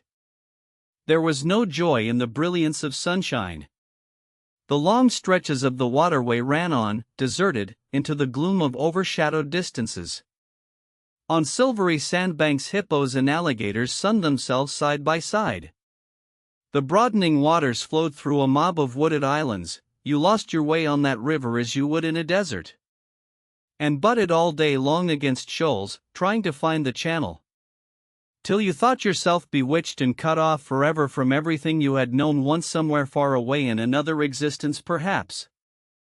There were moments when one's past came back to one, as it will sometimes when you have not a moment to spare for yourself.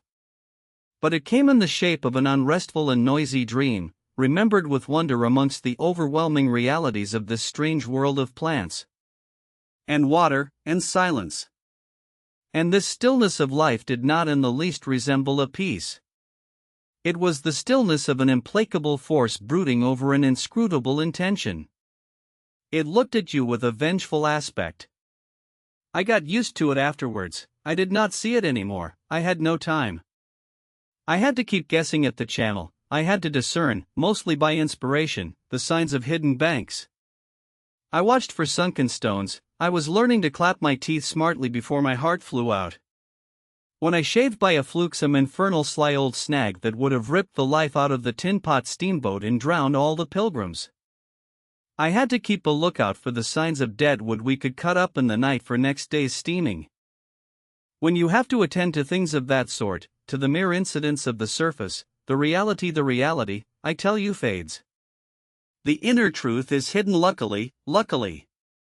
But I felt it all the same. I felt often its mysterious stillness watching me at my monkey tricks, just as it watches you fellows performing on your respective tightropes. For what is it? Try to be civil, Marlow, growled a voice, and I knew there was at least one listener awake besides myself. I beg your pardon. I forgot the heartache which makes up the rest of the price. And indeed, what does the price matter, if the trick be well done? You do your tricks very well. And I didn't do badly either, since I managed not to sink that steamboat on my first trip. It's a wonder to me yet. Imagine a blindfolded man set to drive a van over a bad road. I sweated and shivered over that business considerably, I can tell you. After all, for a seaman, to scrape the bottom of the thing that's supposed to float all the time under his care is the unpardonable sin. No one may know of it, but you never forget the thump, eh? A blow on the very heart. You remember it, you dream of it, you wake up at night and think of it years after and go hot and cold all over. I don't pretend to say that steamboat floated all the time. More than once she had to wait for a bit, with 20 cannibals splashing around and pushing. We had enlisted some of these chaps on the way for a crew. Fine fellows, cannibals in their place. They were men one could work with, and I am grateful to them. And, after all, they did not eat each other before my face. They had brought along a provision of hippo meat which went rotten, and made the mystery of the wilderness stink in my nostrils. Phoo! I can sniff it now. I had the manager on board and 3 or 4 pilgrims with their staves all complete. Sometimes we came upon a station close by the bank, clinging to the skirts of the unknown, and the white men rushing out of a tumble-down hovel. With great gestures of joy and surprise and welcome, seemed very strange, had the appearance of being held there captive by a spell. The word ivory would ring in the air for a while and on we went again into the silence, along empty reaches. Round the still bends, between the high walls of our winding way, reverberating in hollow claps the ponderous beat of the stern wheel. Trees, trees, millions of trees, massive, immense, running up high, and at their foot, hugging the bank against the stream, crept the little begrimed steamboat, like a sluggish beetle crawling on the floor of a lofty portico. It made you feel very small, very lost, and yet it was not altogether depressing, that feeling. After all, if you were small, the grimy beetle crawled on, which was just what you wanted it to do. Where the pilgrims imagined it crawled to I don't know. To some place where they expected to get something. I bet. For me it crawled towards Kurtz exclusively, but when the steam pipes started leaking we crawled very slow. The reaches opened before us and closed behind, as if the forest had stepped leisurely across the water to bar the way for our return. We penetrated deeper and deeper into the heart of darkness. It was very quiet there. At night sometimes the roll of drums behind the curtain of trees would run up the river and remain sustained faintly, as if hovering in the air high over our heads, till the first break of day. Whether it meant war, peace, or prayer we could not tell. The dawns were heralded by the descent of a chill stillness. The woodcutters slept, their fires burned low, the snapping of a twig would make you start. We were wanderers on a prehistoric earth, on an earth that wore the aspect of an unknown planet. We could have fancied ourselves the first of men taking possession of an accursed inheritance, to be subdued at the cost of profound anguish and of excessive toil. But suddenly, as we struggled round a bend, there would be a glimpse of rush walls, of peaked grass roofs. A burst of yells, a whirl of black limbs, a mass of hands clapping, of feet stamping, of bodies swaying, of eyes rolling, under the droop of heavy and motionless foliage. The steamer toiled along slowly on the edge of a black and incomprehensible frenzy. The prehistoric man was cursing us, praying to us, welcoming us, who could tell? We were cut off from the comprehension of our surroundings. We glided past like phantoms, wondering and secretly appalled, as sane men would be before an enthusiastic outbreak in a madhouse.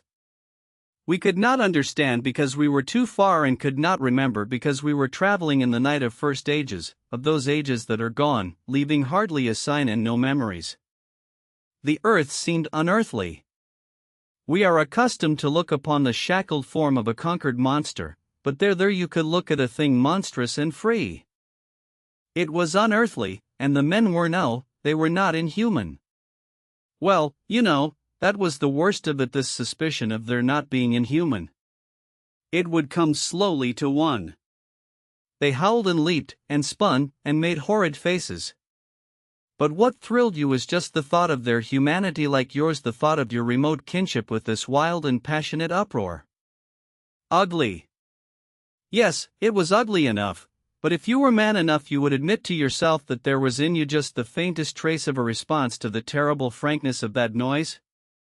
A dim suspicion of there being a meaning in it which you so remote from the night of first ages could comprehend. And why not? The mind of man is capable of anything because everything is in it, all the past as well as all the future. What was there after all? Joy, fear, sorrow, devotion, valor, rage, who can tell? But truth stripped of its cloak of time. Let the fool gape and shudder, the man knows, and can look on without a wink. But he must at least be as much of a man as these on the shore. He must meet that truth with his own true stuff, with his own inborn strength. Principles won't do. Acquisitions, clothes, pretty rags that would fly off at the first good shake. No, you want a deliberate belief. An appeal to me in this fiendish row, is there?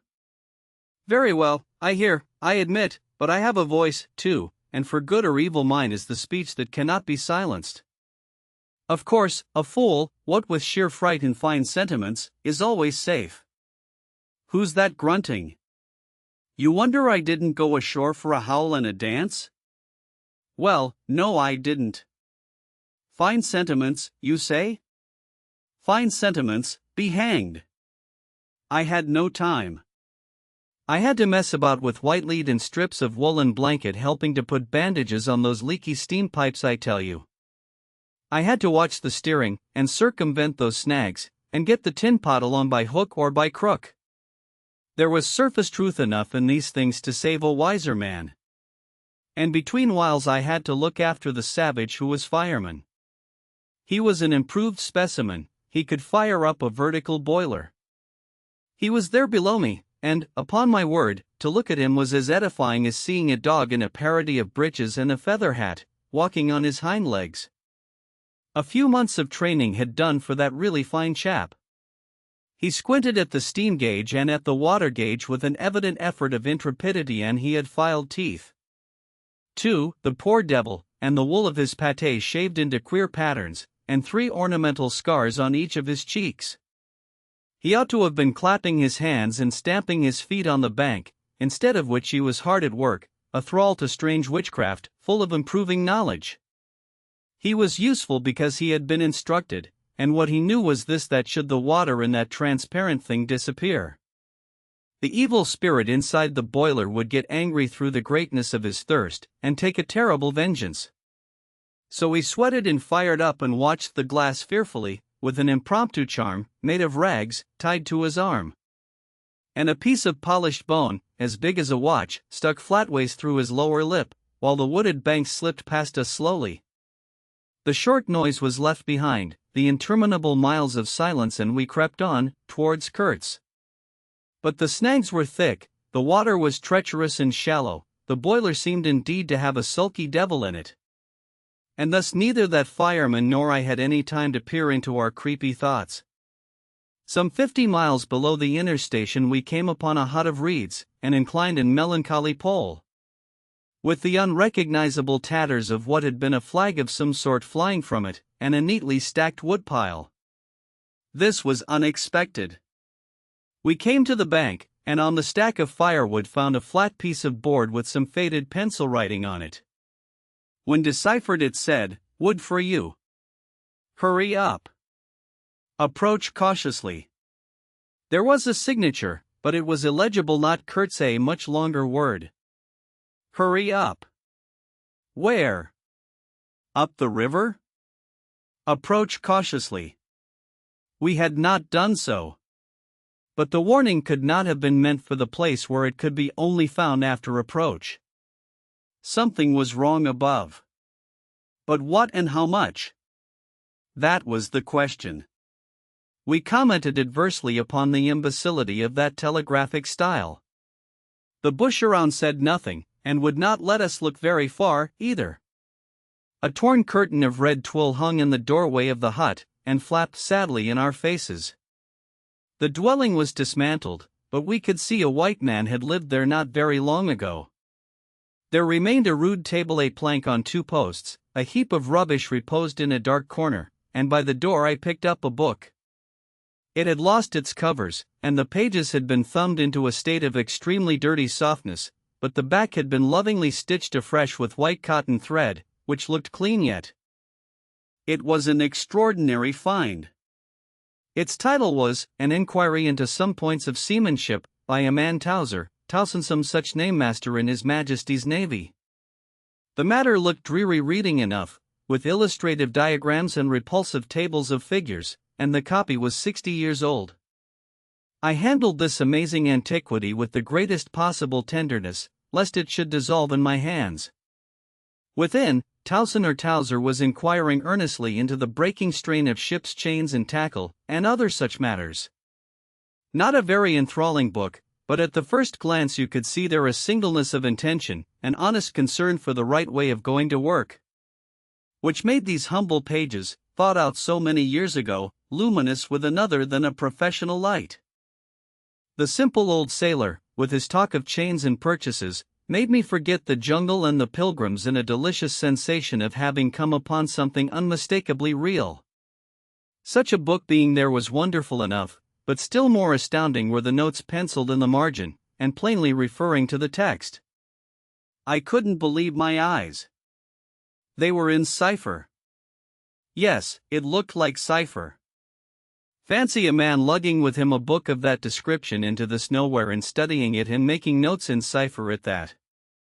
It was an extravagant mystery. I had been dimly aware for some time of a worrying noise, and when I lifted my eyes I saw the woodpile was gone, and the manager, aided by all the pilgrims, was shouting at me from the riverside. I slipped the book into my pocket. I assure you to leave off reading was like tearing myself away from the shelter of an old and solid friendship. I started the lame engine ahead. It must be this miserable traitor, this intruder, exclaimed the manager, looking back malevolently at the place we had left. He must be English, I said. It will not save him from getting into trouble if he is not careful, muttered the manager darkly. I observed with assumed innocence that no man was safe from trouble in this world. The current was more rapid now, the steamer seemed at her last gasp, the stern wheel flopped languidly.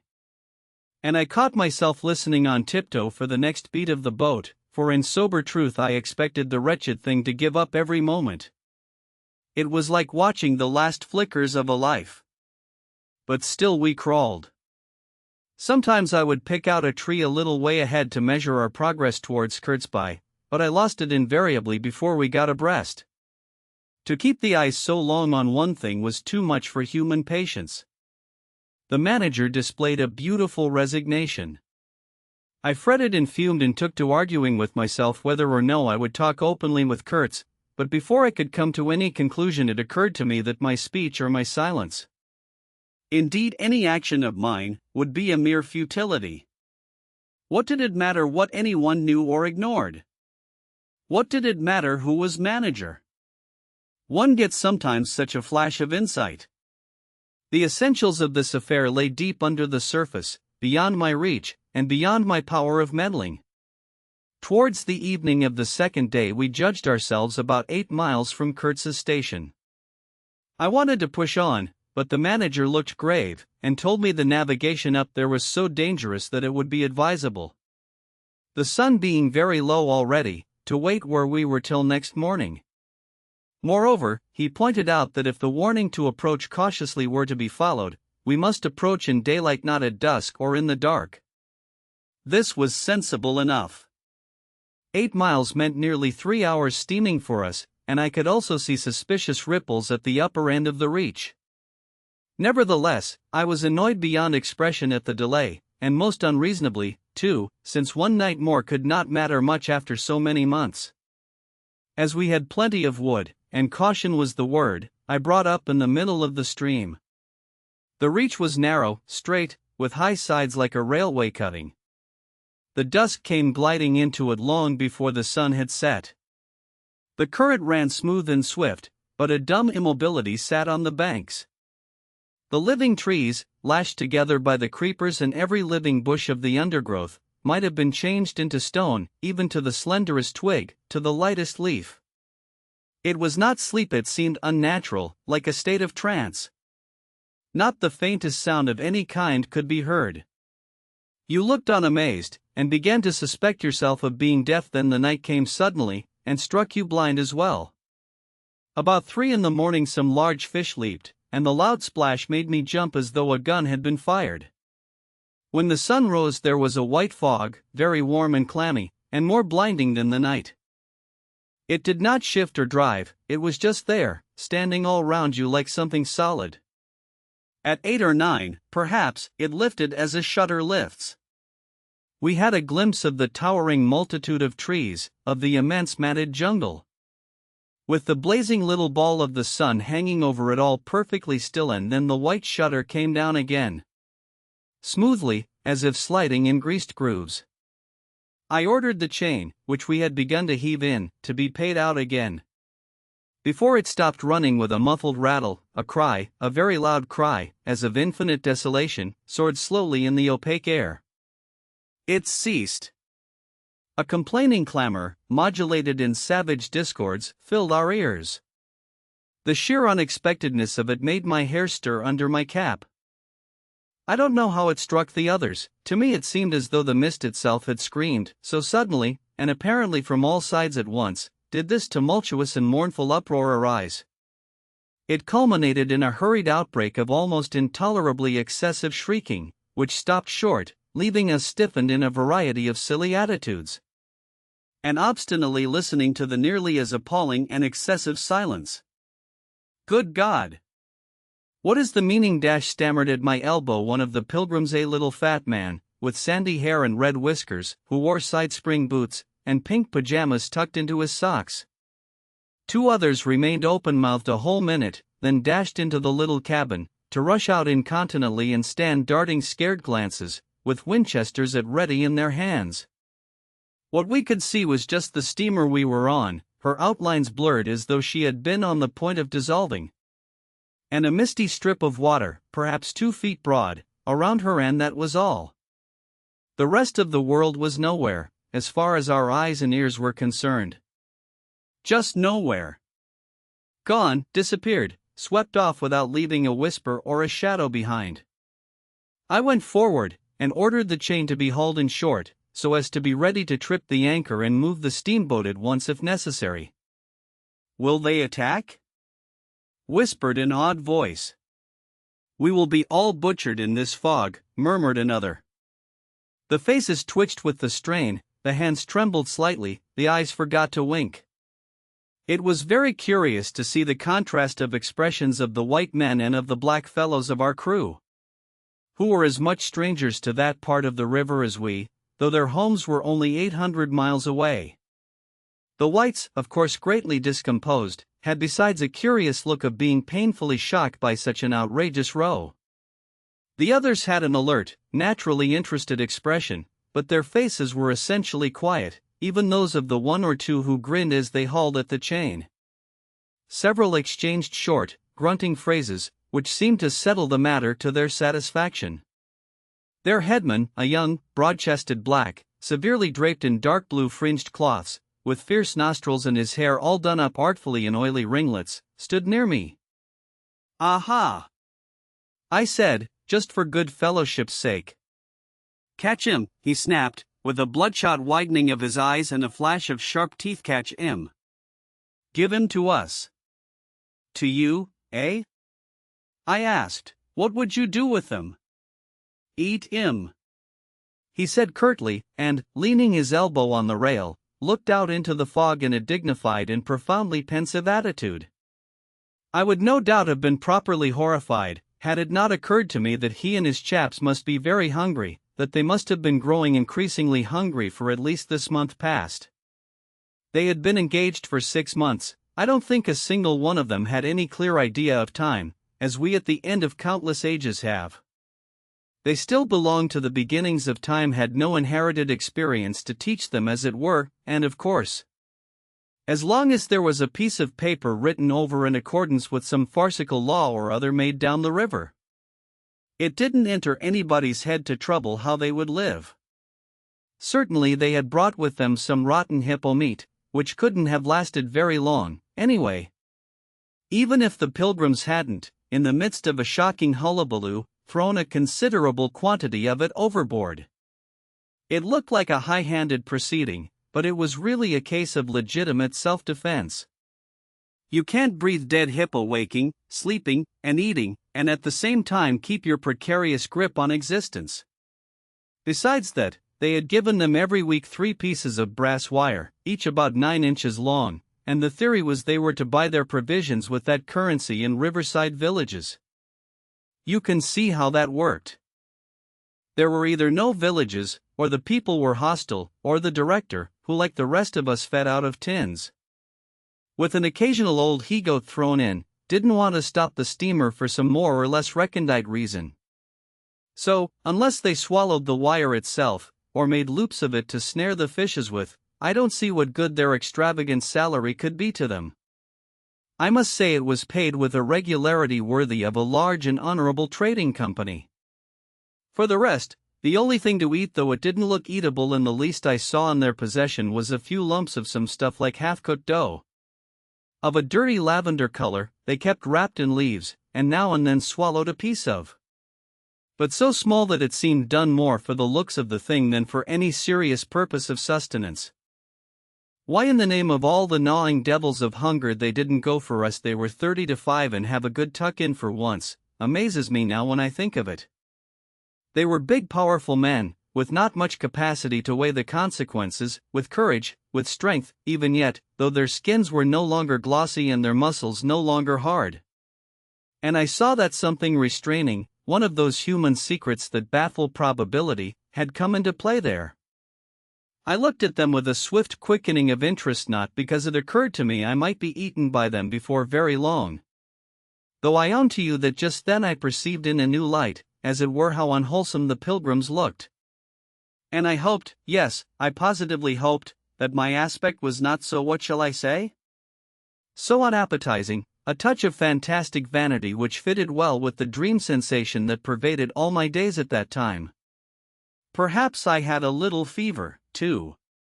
One can't live with one's finger everlastingly on one's pulse. I had often a little fever, or a little touch of other things, the playful pawstrokes of the wilderness, the preliminary trifling before the more serious onslaught which came in due course. Yes, I looked at them as you would on any human being, with a curiosity of their impulses, motives, capacities, weaknesses, when brought to the test of an inexorable physical necessity. Restraint. What possible restraint? Was it superstition, disgust, patience, fear, or some kind of primitive honor? No fear can stand up to hunger, no patience can wear it out, disgust simply does not exist where hunger is. And as to superstition, beliefs, and what you may call principles, they are less than chaff in a breeze. Don't you know the devilry of lingering starvation, its exasperating torment, its black thoughts, its somber and brooding ferocity? Well, I do. It takes a man all his inborn strength to fight hunger properly. It's really easier to face bereavement, dishonor, and the perdition of one's soul than this kind of prolonged hunger. Sad, but true. And these chaps, too, had no earthly reason for any kind of scruple. Restraint. I would just as soon have expected restraint from a hyena prowling amongst the corpses of a battlefield.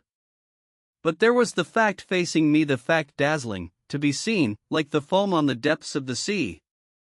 Like a ripple on an unfathomable enigma, a mystery greater when I thought of it than the curious, inexplicable note of desperate grief in this savage clamor that had swept by us on the riverbank.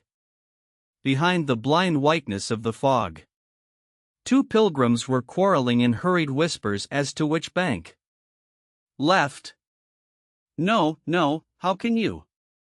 Right, of course. It is very serious, said the manager's voice behind me. I would be desolated if anything should happen to Mr. Kurtz before we came up. I looked at him, and had not the slightest doubt he was sincere. He was just the kind of man who would wish to preserve appearances. That was his restraint. But when he muttered something about going on at once, I did not even take the trouble to answer him. I knew, and he knew, that it was impossible. Were we to let go our hold of the bottom, we would be absolutely in the air in space. We wouldn't be able to tell where we were going to, whether up or downstream, or across, till we fetched against one bank or the other, and then we wouldn't know at first which it was. Of course I made no move. I had no mind for a smash-up. You couldn't imagine a more deadly place for a shipwreck. Whether we drowned at once or not, we were sure to perish speedily in one way or another. I authorize you to take all the risks, he said, after a short silence. I refused to take any, I said shortly, which was just the answer he expected, though its tone might have surprised him. Well, I must defer to your judgment. You are captain, he said with marked civility.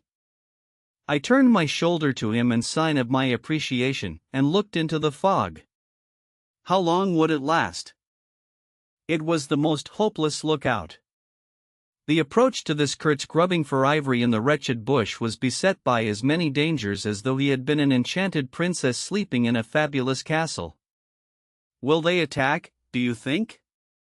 Asked the manager, in a confidential tone. I did not think they would attack, for several obvious reasons. The thick fog was one.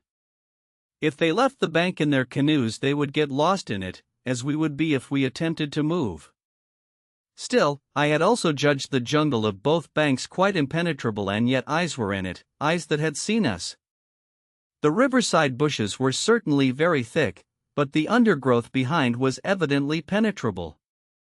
However, during the short lift I had seen no canoes anywhere in the reach, certainly not abreast of the steamer.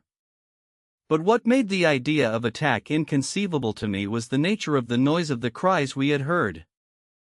They had not the fierce character boding immediate hostile intention. Unexpected, wild, and violent as they had been, they had given me an irresistible impression of sorrow. The glimpse of the steamboat had for some reason filled those savages with unrestrained grief. The danger, if any, I expounded, was from our proximity to a great human passion let loose. Even extreme grief may ultimately vent itself in violence, but more generally takes the form of apathy. You should have seen the pilgrims stare. They had no heart to grin, or even to revile me, but I believe they thought me gone mad with fright, maybe.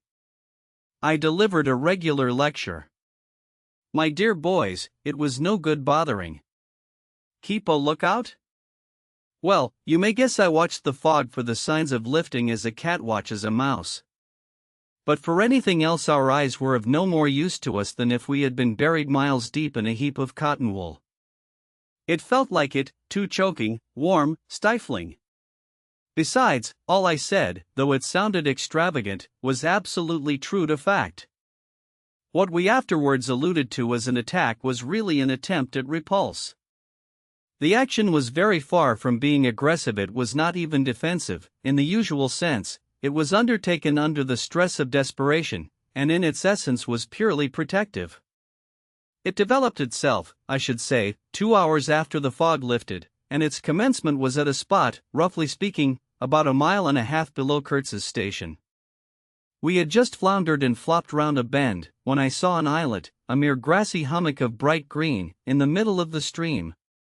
It was the only thing of the kind, but as we opened the reach more, I perceived it was the head of a long sandbank, or rather of a chain of shallow patches stretching down the middle of the river. They were discolored, just awash, and the whole lot was seen just under the water, exactly as a man's backbone is seen running down the middle of his back under the skin. Now, as far as I did see, I could go to the right or to the left of this. I didn't know either channel, of course. The banks looked pretty well alike, the depth appeared the same, but as I had been informed the station was on the west side, I naturally headed for the western passage. No sooner had we fairly entered it than I became aware it was much narrower than I had supposed. To the left of us there was the long uninterrupted shoal, and to the right a high, steep bank heavily overgrown with bushes. Above the bush the trees stood in serried ranks. The twigs overhung the current thickly, and from distance to distance a large limb of some tree projected rigidly over the stream. It was then well on in the afternoon, the face of the forest was gloomy, and a broad strip of shadow had already fallen on the water. In this shadow we steamed up very slowly, as you may imagine.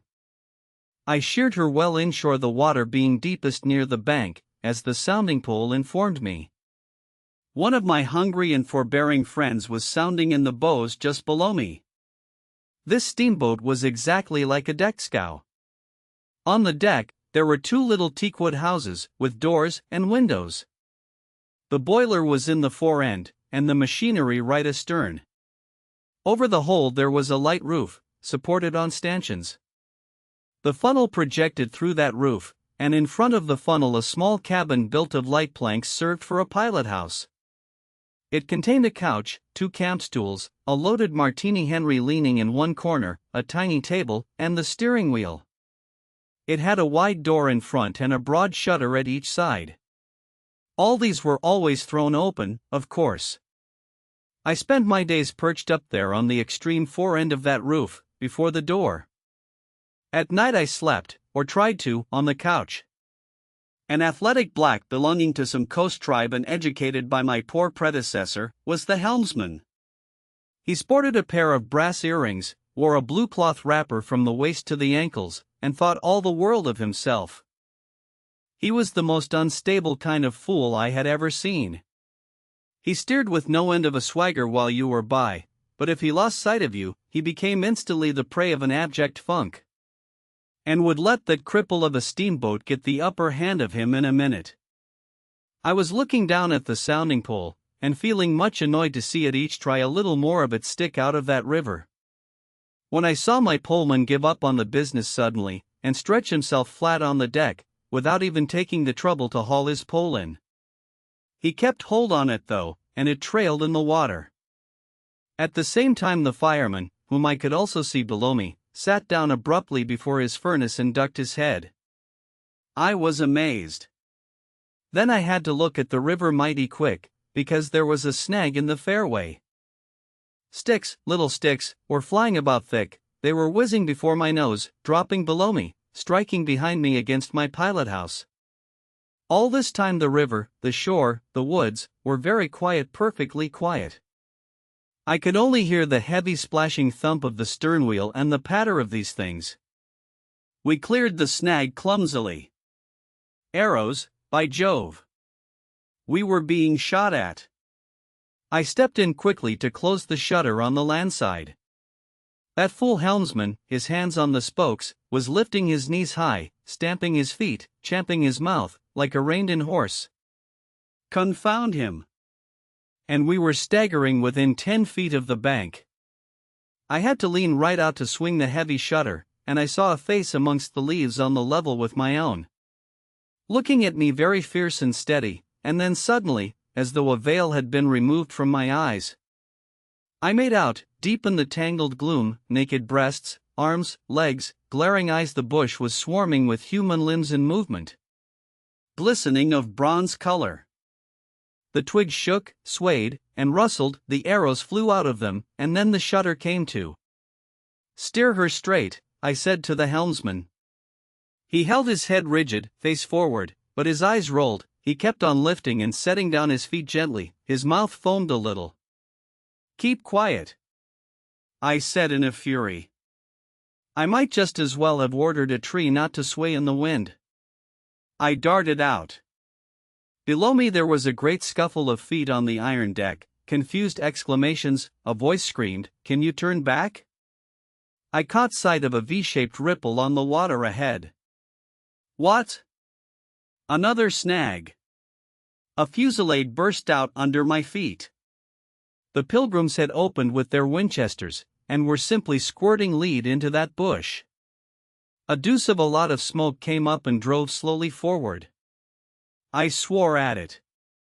Now I couldn't see the ripple or the snag either. I stood in the doorway, peering, and the arrows came and swore miss. They might have been poisoned, but they looked as though they wouldn't kill a cat. The bush began to howl. Our woodcutters raised a warlike whoop. The report of a rifle just at my back deafened me. I glanced over my shoulder, and the pilot house was yet full of noise and smoke when I made a dash at the wheel. The fool nigger had dropped everything, to throw the shutter open and let off that Martini Henry. He stood before the wide opening, glaring, and I yelled at him to come back, while I straightened the sudden twist out of that steamboat. There was no room to turn even if I had wanted to. The snag was somewhere very near ahead in that confounded smoke. There was no time to lose, so I just crowded her into the bank, right into the bank, where I knew the water was deep. We tore slowly along the overhanging bushes in a whirl of broken twigs and flying leaves. The fusillade below stopped short, as I had foreseen it would when the squirts got empty. I threw my head back to a glinting was that traversed the pilothouse, in at one shutter hole and out at the other. Looking past that mad helmsman, who was shaking the empty rifle and yelling at the shore, I saw vague forms of men running bent double, leaping, gliding, distinct, incomplete, evanescent. Something big appeared in the air before the shutter, the rifle went overboard, and the man stepped back swiftly. Looked at me over his shoulder in an extraordinary, profound, familiar manner, and fell upon my feet. The side of his head hit the wheel twice, and the end of what appeared a long cane clattered round and knocked over a little camp stool. It looked as though after wrenching that thing from somebody ashore he had lost his balance in the effort. The thin smoke had blown away, we were clear of the snag, and looking ahead I could see that in another 100 yards or so I would be free to sheer off. Away from the bank, but my feet felt so very warm and wet that I had to look down. The man had rolled on his back and stared straight up at me. Both his hands clutched that cane.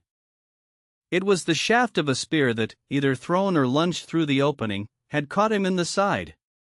Just below the ribs, the blade had gone in out of sight. After making a frightful gash, my shoes were full. A pool of blood lay very still, gleaming dark red under the wheel. His eyes shone with an amazing luster. The fusillade burst out again. He looked at me anxiously, gripping the spear like something precious, with an air of being afraid I would try to take it away from him. I had to make an effort to free my eyes from his gaze and attend to the steering. With one hand I felt above my head for the line of the steam whistle, and jerked out screech after screech hurriedly. The tumult of angry and warlike yells was checked instantly. And then from the depths of the woods went out such a tremulous and prolonged wail of mournful fear and utter despair as may be imagined to follow the flight of the last hope from the earth. There was a great commotion in the bush, the shower of arrows stopped, a few dropping shots rang out sharply, then silence, in which the languid beat of the stern wheel came plainly to my ears. I put the helm hard a starboard at the moment when the pilgrim in pink pajamas, very hot and agitated, appeared in the doorway. "The manager sends me dash," he began in an official tone, and stopped short. "Good God!" he said, glaring at the wounded man. We two whites stood over him, and his lustrous and inquiring glance enveloped us both. I declare it looked as though he would presently put to us some questions in an understandable language, but he died without uttering a sound, without moving a limb, without twitching a muscle. Only in the very last moment, as though in response to some sign we could not see, to some whisper we could not hear. He frowned heavily, and that frown gave to his black death mask an inconceivably somber, brooding, and menacing expression. The luster of inquiring glance faded swiftly into vacant glassiness. "Can you steer?" I asked the agent eagerly. He looked very dubious, but I made a grab at his arm, and he understood at once I meant him to steer whether or no. To tell you the truth, I was morbidly anxious to change my shoes and socks. "He is dead," murmured the fellow, immensely impressed. "No doubt about it," said I, tugging like mad at the shoelaces. "And by the way, I suppose Mr. Kurtz is dead as well by this time." For the moment that was the dominant thought. There was a sense of extreme disappointment, as though I had found out I had been striving after something altogether without a substance. I couldn't have been more disgusted if I had traveled all this way for the sole purpose of talking with Mr. Kurtz. Talking with... I flung one shoe overboard, and became aware that was exactly what I had been looking forward to, a talk with Kurtz. I made the strange discovery that I had never imagined him as doing, but as discoursing. I didn't say to myself, "Now I will never see him," or "Now I will never shake him by the hand," but "Now I will never hear him." The man presented himself as a voice. Not of course that I did not connect him with some sort of action. Hadn't I been told in all the tones of jealousy and admiration that he had collected, bartered, swindled, or stolen more ivory than all the other agents together? That was not the point. The point was in his being a gifted creature, and that of all his gifts the one that stood out preeminently. That carried with it a sense of real presence, was his ability to talk, his words the gift of expression. The bewildering, the illuminating, the most exalted and the most contemptible, the pulsating stream of light. Or the deceitful flow from the heart of an impenetrable darkness. The other shoe went flying unto the devil god of that river. I thought, by Jove! It's all over. We are too late, he has vanished, the gift has vanished, by means of some spear, arrow, or club. I will never hear the chap speak after all, and my sorrow had a startling extravagance of emotion, even such as I had noticed in the howling sorrow of these savages in the bush. I couldn't have felt more of lonely desolation somehow, had I been robbed of a belief or had missed my destiny in life. Why do you sigh in this beastly way, somebody? Absurd? Well, absurd. Good Lord! Mustn't a man ever hear, "Give me some tobacco"?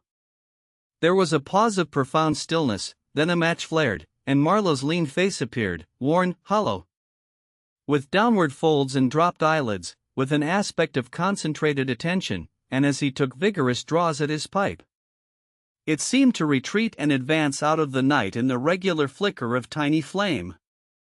The match went out. Absurd! He cried. This is the worst of trying to tell. Here you all are, each moored with two good addresses, like a hulk with two anchors, a butcher round one corner, a policeman round another, excellent appetites, and temperature normal. You hear normal from year's end to year's end. And you say, absurd. Absurd be exploded. Absurd! My dear boys, what can you expect from a man who out of sheer nervousness had just flung overboard a pair of new shoes? Now I think of it, it is amazing I did not shed tears. I am, upon the whole, proud of my fortitude. I was cut to the quick at the idea of having lost the inestimable privilege of listening to the gifted Kurtz. Of course I was wrong. The privilege was waiting for me. Oh, yes, I heard more than enough. And I was right, too. A voice. He was very little more than a voice. And I heard him at this voice. Other voices, all of them, were so little more than voices, and the memory of that time itself lingers around me. Impalpable, like a dying vibration of one immense jabber, silly, atrocious, sordid, savage, or simply mean. Without any kind of sense. He was silent for a long time. I laid the ghost of his gifts at last with a lie, he began, suddenly. Girl. What? Did I mention a girl? Oh, she is out of it completely. They, the women, I mean, are out of it, should be out of it. We must help them to stay in that beautiful world of their own, lest ours gets worse. Oh, she had to be out of it. You should have heard the disinterred body of Mr. Kurtz saying, "My intended."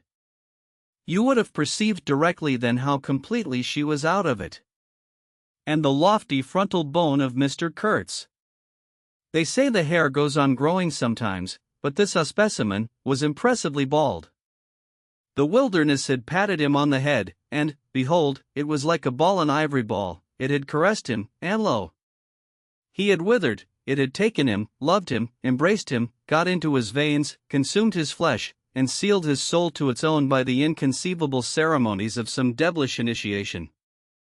He was its spoiled and pampered favorite. Ivory? I should think so. Heaps of it, stacks of it. The old mud shanty was bursting with it. You would think there was not a single tusk left either above or below the ground in the whole country. Mostly fossil, the manager had remarked, disparagingly. It was no more fossil than I am, but they call it fossil when it is dug up. It appears these niggers do bury the tusks sometimes, but evidently they couldn't bury this parcel deep enough to save the gifted Mr. Kurtz from his fate. We filled the steamboat with it, and had to pile a lot on the deck.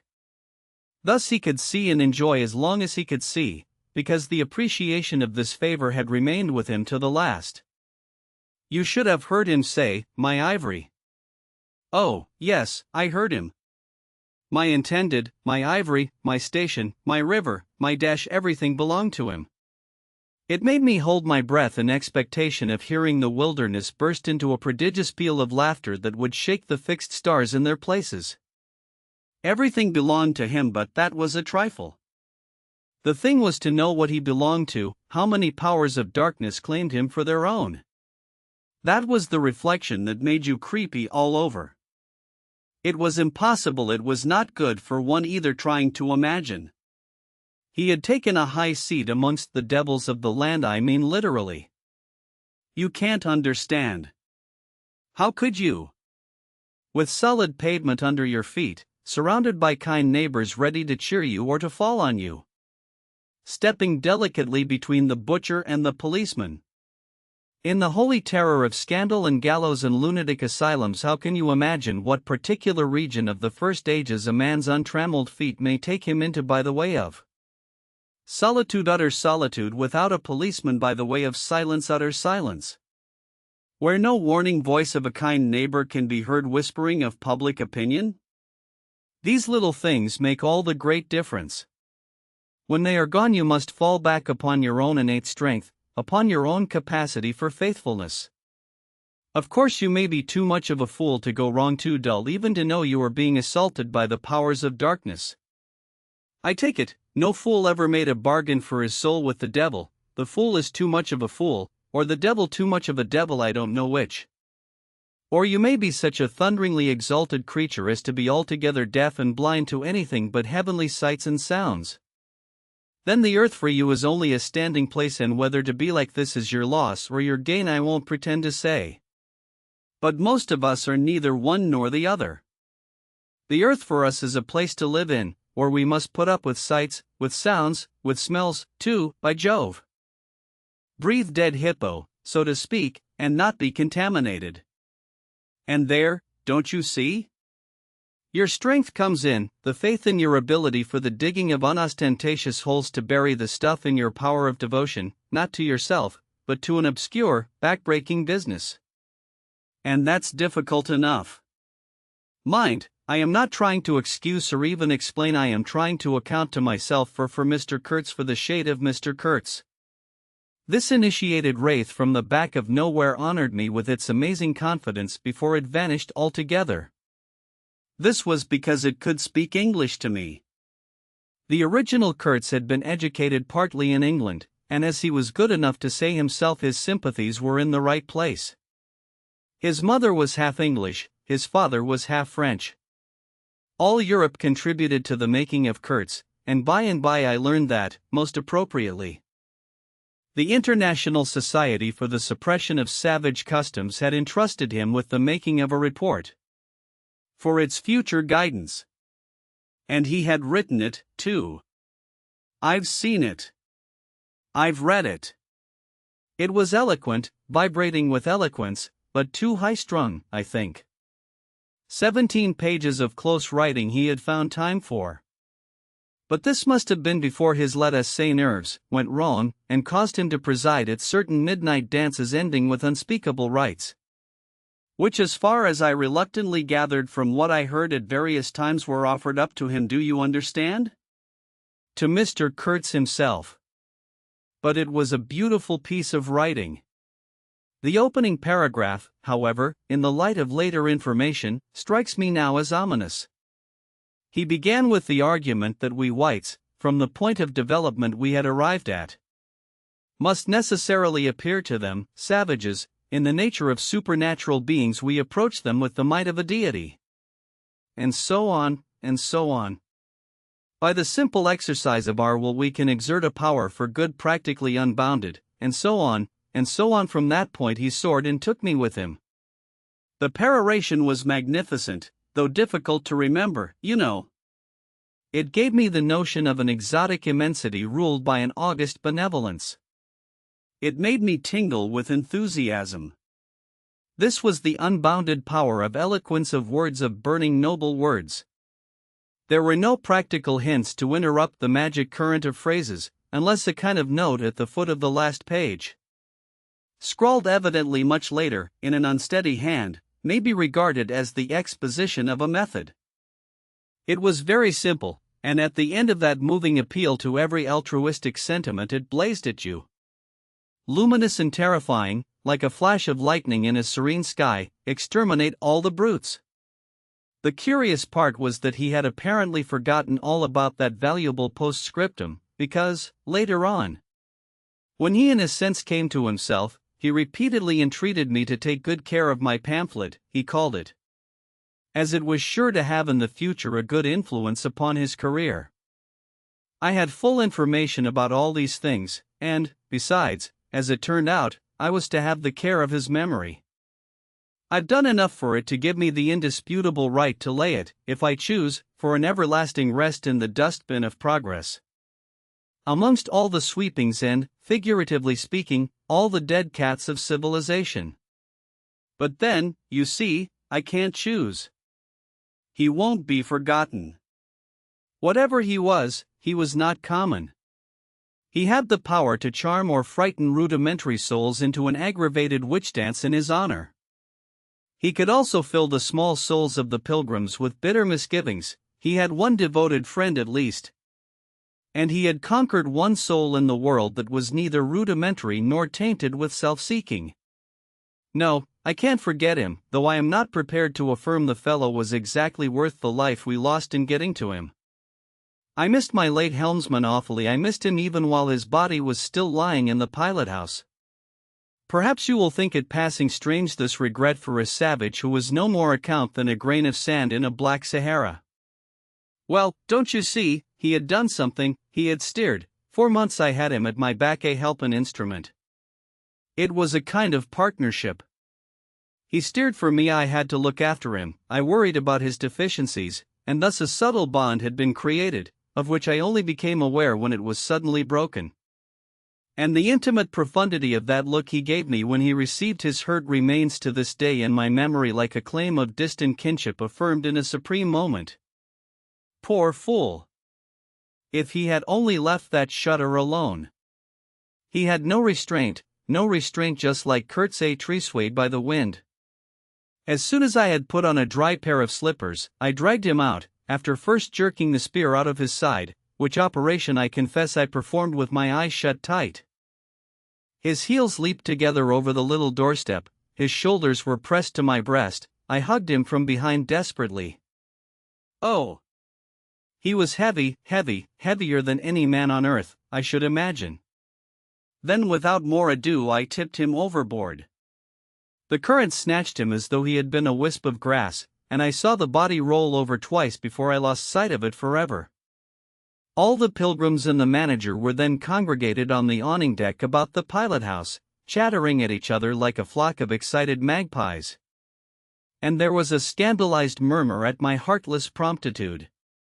What they wanted to keep that body hanging about for I can't guess. Embalm it, maybe. But I had also heard another, and a very ominous, murmur on the deck below. My friends the woodcutters were likewise scandalized, and with a better show of reason, though I admit that the reason itself was quite inadmissible. Oh, quite. I had made up my mind that if my late helmsman was to be eaten, the fishes alone should have him. He had been a very second-rate helmsman while alive, but now he was dead he might have become a first-class temptation, and possibly caused some startling trouble. Besides, I was anxious to take the wheel, the man in pink pajamas showing himself a hopeless duffer at the business. This I did directly the simple funeral was over. We were going half-speed, keeping right in the middle of the stream, and I listened to the talk about me. They had given up Kurtz, they had given up the station, Kurtz was dead, and the station had been burnt, and so on and so on. The red-haired pilgrim was beside himself with the thought that at least this poor Kurtz had been properly avenged. Say! We must have made a glorious slaughter of them in the bush. Eh? What do you think? Say? He positively danced, the bloodthirsty little gingery beggar. And he had nearly fainted when he saw the wounded man. I could not help saying, "You made a glorious lot of smoke, anyhow." I had seen, from the way the tops of the bushes rustled and flew, that almost all the shots had gone too high. You can't hit anything unless you take aim and fire from the shoulder, but these chaps fired from the hip with their eyes shut. The retreat, I maintained, and I was right, was caused by the screeching of the steam whistle. Upon this they forgot Kurtz, and began to howl at me with indignant protests. The manager stood by the wheel murmuring confidentially about the necessity of getting well away down the river before dark at all events. When I saw in the distance a clearing on the riverside and the outlines of some sort of building. "What's this?"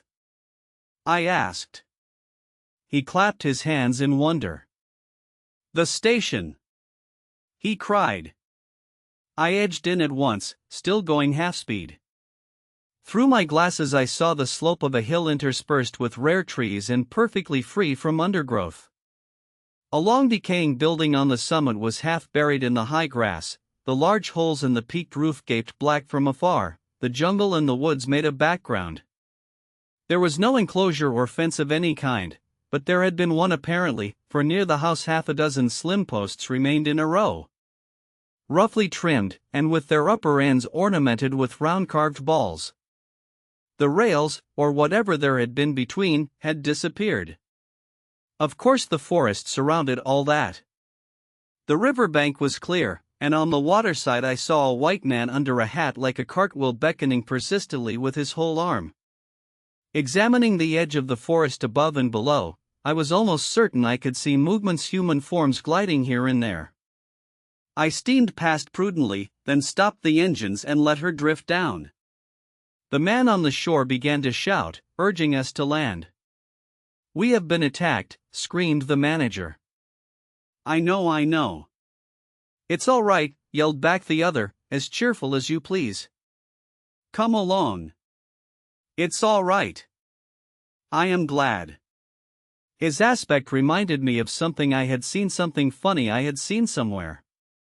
As I maneuvered to get alongside, I was asking myself, what does this fellow look like? Suddenly I got it. He looked like a harlequin. His clothes had been made of some stuff that was brown holland probably, but it was covered with patches all over. With bright patches, blue, red, and yellow patches on the back, patches on the front, patches on elbows. On knees, colored binding around his jacket, scarlet edging at the bottom of his trousers, and the sunshine made him look extremely gay and wonderfully neat withal. Because you could see how beautifully all this patching had been done. A beardless, boyish face, very fair, no features to speak of, nose peeling, little blue eyes. Smiles and frowns chasing each other over that open countenance like sunshine and shadow on a windswept plain. "Look out, Captain!" he cried, "there's a snag lodged in here last night." "What? Another snag?" I confess I swore shamefully. I had nearly holed my cripple, to finish off that charming trip. The harlequin on the bank turned his little pug nose up to me. "You English?" he asked, all smiles. "Are you?" I shouted from the wheel. The smiles vanished, and he shook his head as if sorry for my disappointment. Then he brightened up. "Never mind," he cried encouragingly. "Are we in time?" I asked. "He is up there," he replied, with a toss of the head up the hill, and becoming gloomy all of a sudden. His face was like the autumn sky, overcast one moment and bright the next. When the manager, escorted by the pilgrims, all of them armed to the teeth, had gone to the house, this chap came on board. "I say, I don't like this. These natives are in the bush," I said. He assured me earnestly it was all right. "They are simple people," he added. "Well, I am glad you came. It took me all my time to keep them off." But you said it was all right, I cried. Oh, they meant no harm, he said, and as I stared he corrected himself, not exactly. Then vivaciously, my faith, your pilot house wants a clean-up. In the next breath he advised me to keep enough steam on the boiler to blow the whistle in case of any trouble. One good screech will do more for you than all your rifles. They are simple people, he repeated. He rattled away at such a rate he quite overwhelmed me. He seemed to be trying to make up for lots of silence, and actually hinted, laughing, that such was the case. Don't you talk with Mr. Kurtz? I said. You don't talk with that man, you listen to him, he exclaimed with severe exultation. But now he waved his arm, and in the twinkling of an eye was in the uttermost depths of despondency. In a moment he came up again with a jump, possessed himself of both my hands, shook them continuously, while he gabbled, brother sailor. Honor. Pleasure. Delight. Introduce myself. Russian. Son of an archpriest. Government of Tamboff. What? Tobacco. English tobacco, the excellent English tobacco. Now, that's brotherly. Smoke? Where's a sailor that does not smoke? The pipe soothed him, and gradually I made out he had run away from school, had gone to sea in a Russian ship. Ran away again, served some time in English ships, was now reconciled with the archpriest. He made a point of that. But when one is young one must see things, gather experience, ideas, enlarge the mind. Here. I interrupted. You can never tell. Here I met Mr. Kurtz, he said, youthfully solemn and reproachful. I held my tongue after that. It appears he had persuaded a Dutch trading house on the coast to fit him out with stores and goods, and had started for the interior with a light heart and no more idea of what would happen to him than a baby. He had been wandering about that river for nearly 2 years alone, cut off from everybody and everything. I am not so young as I look. I am 25, he said. At first old Van Schutten would tell me to go to the devil, he narrated with keen enjoyment, but I stuck to him. And talked, till at last he got afraid I would talk the hind leg off his favorite dog, so he gave me some cheap things and a few guns. And told me he hoped he would never see my face again. Good old Dutchman, Van Schutten. I sent him one small lot of ivory a year ago, so that he can't call me a little thief when I get back. I hope he got it. And for the rest I don't care. I had some wood stacked for you. That was my old house. Did you see? I gave him Towson's book. He made as though he would kiss me, but restrained himself. The only book one had left, and I thought I had lost it, he said, looking at it ecstatically. So many accidents happen to a man going about alone, you know. Canoes get upset sometimes, and sometimes you've got to clear out so quick when the people get angry. He thumbed the pages. You made notes in Russian? I asked. He nodded. I thought they were written in cipher, I said. He laughed, then became serious. I had lots of trouble to keep these people off, he said. Did they want to kill you? I asked. Oh, no! He cried, and checked himself. Why did they attack us? I pursued. He hesitated, then said shamefacedly, they don't want him to go. Don't they? I said curiously. He nodded a nod full of mystery and wisdom. I tell you, he cried, this man has enlarged my mind. He opened his arms wide, staring at me with his little blue eyes that were perfectly round.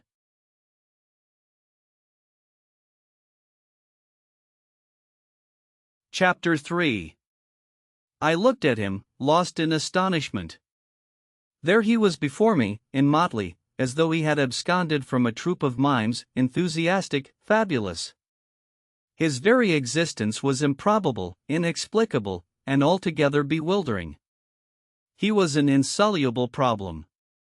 It was inconceivable how he had existed, how he had succeeded in getting so far, how he had managed to remain, why he did not instantly disappear. I went a little farther, he said, then still a little farther till I had gone so far that I don't know how I'll ever get back. Never mind. Plenty time. I can manage. You take Kurtz away quick, I tell you.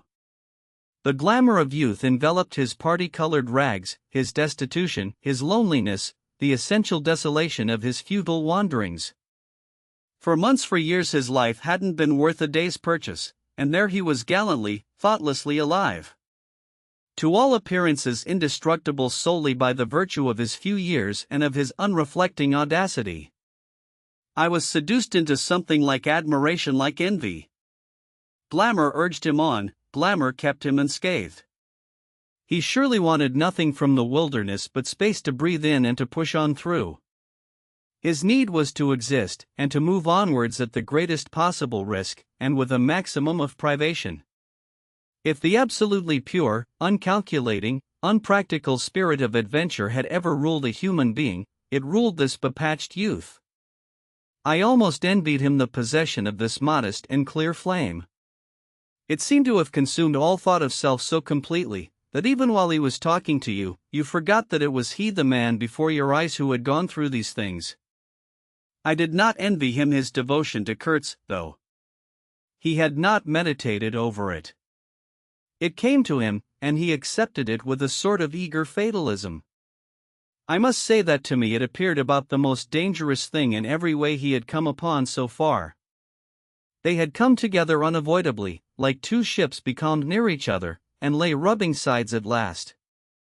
I suppose Kurtz wanted an audience, because on a certain occasion, when encamped in the forest, they had talked all night, or more probably Kurtz had talked. We talked of everything, he said, quite transported at the recollection. I forgot there was such a thing as sleep. The night did not seem to last an hour. Everything. Everything. Of love, too. Ah, he talked to you of love? I said, much amused. It isn't what you think, he cried, almost passionately. It was in general. He made me see things. He threw his arms up. We were on deck at the time, and the headman of my woodcutters, lounging nearby, turned upon him his heavy and glittering eyes. I looked around, and I don't know why, but I assure you that never before, did this land, this river, this jungle, the very arch of this blazing sky, appear to me so hopeless and so dark, so impenetrable to human thought, so pitiless to human weakness. And, ever since, you have been with him, of course? I said. On the contrary. It appears their intercourse had been very much broken by various causes. He had, as he informed me proudly, managed to nurse Kurtz through 2 illnesses. He alluded to it as you would to some risky feat, but as a rule Kurtz wandered alone, far in the depths of the forest. Very often coming to this station, I had to wait days and days before he would turn up, he said. Ah, it was worth waiting for. Sometimes. What was he doing? Exploring or what? I asked. Oh, yes, of course, he had discovered lots of villages, a lake, too. He did not know exactly in what direction. It was dangerous to inquire too much, but mostly his expeditions had been for ivory. But he had no goods to trade with by that time, I objected. There's a good lot of cartridges left even yet, he answered, looking away. To speak plainly, he raided the country, I said. He nodded. Not alone, surely. He muttered something about the villages round that lake. Kurtz got the tribe to follow him, did he? I suggested. He fidgeted a little. They adored him, he said. The tone of these words was so extraordinary that I looked at him searchingly. It was curious to see his mingled eagerness and reluctance to speak of Kurtz. The man filled his life, occupied his thoughts, swayed his emotions. What can you expect? He burst out, He came to them with thunder and lightning, and they had never seen anything like it, and very terrible. He could be very terrible. You can't judge Mr. Kurtz as you would an ordinary man. No. Now, just to give you an idea, I don't mind telling you, he wanted to shoot me, too, one day, but I don't judge him. Shoot you? I cried. What for? Well, I had a small lot of ivory the chief of that village near my house gave me. You see, I used to shoot game for them. Well, he wanted it, and wouldn't hear reason. He declared he would shoot me unless I gave him the ivory, and then cleared out of the country, because he could do so. And had a fancy for it, and there was nothing on earth to prevent him killing whom he jolly well pleased. And it was true, too. I gave him the ivory. What did I care? But I didn't clear out. No. I couldn't leave him. I had to be careful, of course, till we got friendly again for a time. He had his second illness then. Afterwards I had to keep out of the way, but I didn't mind. He was living for the most part in those villages on the lake. When he came down to the river, sometimes he would take to me, and sometimes it was better for me to be careful. This man suffered too much. He hated all this, and somehow he couldn't get away. When I had a chance, I begged him to try and leave while there was time. I offered to go back with him. And he would say yes, and then he would remain, go off on another ivory hunt, disappear for weeks, forget himself amongst these people, forget himself, Why? He's mad, I said. He protested indignantly. Mr. Kurtz couldn't be mad. If I had heard him talk only 2 days ago, I wouldn't dare hint at such a thing. I had taken up my binoculars while we talked, and was looking at the shore, sweeping the limit of the forest at each side and at the back of the house. The consciousness of there being people in that bush, so silent, so quiet and quiet as the ruined house on the hill, made me uneasy. There was no sign on the face of nature of this amazing tale that was not so much told as suggested to me in desolate exclamations, completed by shrugs, in interrupted phrases, in hints ending in deep sighs. The woods were unmoved, like a mask heavy, like the closed door of a prison. They looked with their air of hidden knowledge, of patient expectation, of unapproachable silence. The Russian was explaining to me that it was only lately that Mr. Kurtz had come down to the river, bringing along with him all the fighting men of that lake tribe. He had been absent for several months getting himself adored, I suppose, and had come down unexpectedly, with the intention to all appearance of making a raid either across the river or downstream. Evidently the appetite for more ivory had got the better of the what shall I say? Less material aspirations. However, he had got much worse suddenly. I heard he was lying helpless, and so I came up, took my chance, said the Russian. Oh, he is bad, very bad. I directed my glass to the house. There were no signs of life, but there was the ruined roof, the long mud wall peeping above the grass, with 3 little square window holes, no 2 of the same size, all this brought within reach of my hand, as it were. And then I made a brusque movement, and one of the remaining posts of that vanished fence leaped up in the field of my glass. You remember I told you I had been struck at the distance by certain attempts at ornamentation, rather remarkable in the ruinous aspect of the place. Now I had suddenly a nearer view, and its first result was to make me throw my head back as if before a blow. Then I went carefully from post to post with my glass, and I saw my mistake. These round knobs were not ornamental but symbolic. They were expressive and puzzling, striking and disturbing, food for thought and also for vultures if there had been any looking down from the sky. But at all events for such ants as were industrious enough to ascend the pole. They would have been even more impressive, those heads on the stakes, if their faces had not been turned to the house. Only one, the first I had made out, was facing my way. I was not so shocked as you may think. The start back I had given was really nothing but a movement of surprise. I had expected to see a knob of wood there, I returned deliberately to the first I had seen, and there it was, black, dried, sunken, with closed eyelids, a head that seemed asleep at the top of that pole. And, with the shrunken dry lips showing a narrow white line of the teeth, was smiling, too, smiling continuously at some endless and jocose dream of that eternal slumber. I am not disclosing any trade secrets. In fact, the manager said afterwards that Mr. Kurtz's methods had ruined the district. I have no opinion on that point, but I want you clearly to understand that there was nothing exactly profitable in these heads being there. They only showed that Mr. Kurtz lacked restraint in the gratification of his various lusts, that there was something wanting in him, some small matter which, when the pressing need arose, could not be found under his magnificent eloquence. Whether he knew of this deficiency himself I can't say. I think the knowledge came to him at last, only at the very last. But the wilderness had found him out early, and had taken on him a terrible vengeance for the fantastic invasion. I think it had whispered to him things about himself which he did not know. Things of which he had no conception till he took counsel with this great solitude, and the whisper had proved irresistibly fascinating. It echoed loudly within him because he was hollow at the core. I put down the glass, and the head that had appeared near enough to be spoken to seemed at once to have leaped away from me into inaccessible distance. The admirer of Mr. Kurtz was a bit crestfallen. In a hurried, indistinct voice he began to assure me he had not dared to take these symbols down.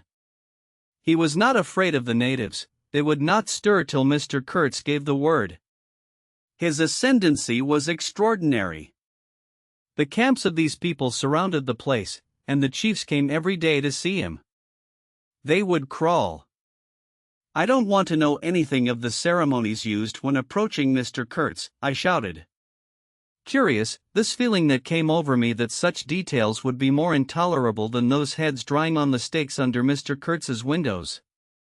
After all, that was only a savage sight, while I seemed at one bound to have been transported into some lightless region of subtle horrors, where pure, uncomplicated savagery was a positive relief, being something that had a right to exist obviously in the sunshine. The young man looked at me with surprise. I suppose it did not occur to him that Mr. Kurtz was no idol of mine. He forgot I hadn't heard any of these splendid monologues on, what was it? On love, justice, conduct of life, or what not. If it had come to crawling before Mr. Kurtz, he crawled as much as the veriest savage of them all. I had no idea of the conditions, he said, these heads were the heads of rebels. I shocked him excessively by laughing. Rebels! What would be the next definition I was to hear? There had been enemies, criminals, workers, and these were rebels. Those rebellious heads looked very subdued to me on their sticks. You don't know how such a life tries a man like Kurtz, cried Kurtz's last disciple. Well, and you? I said. I am a simple man. I have no great thoughts. I want nothing from anybody. How can you compare me to?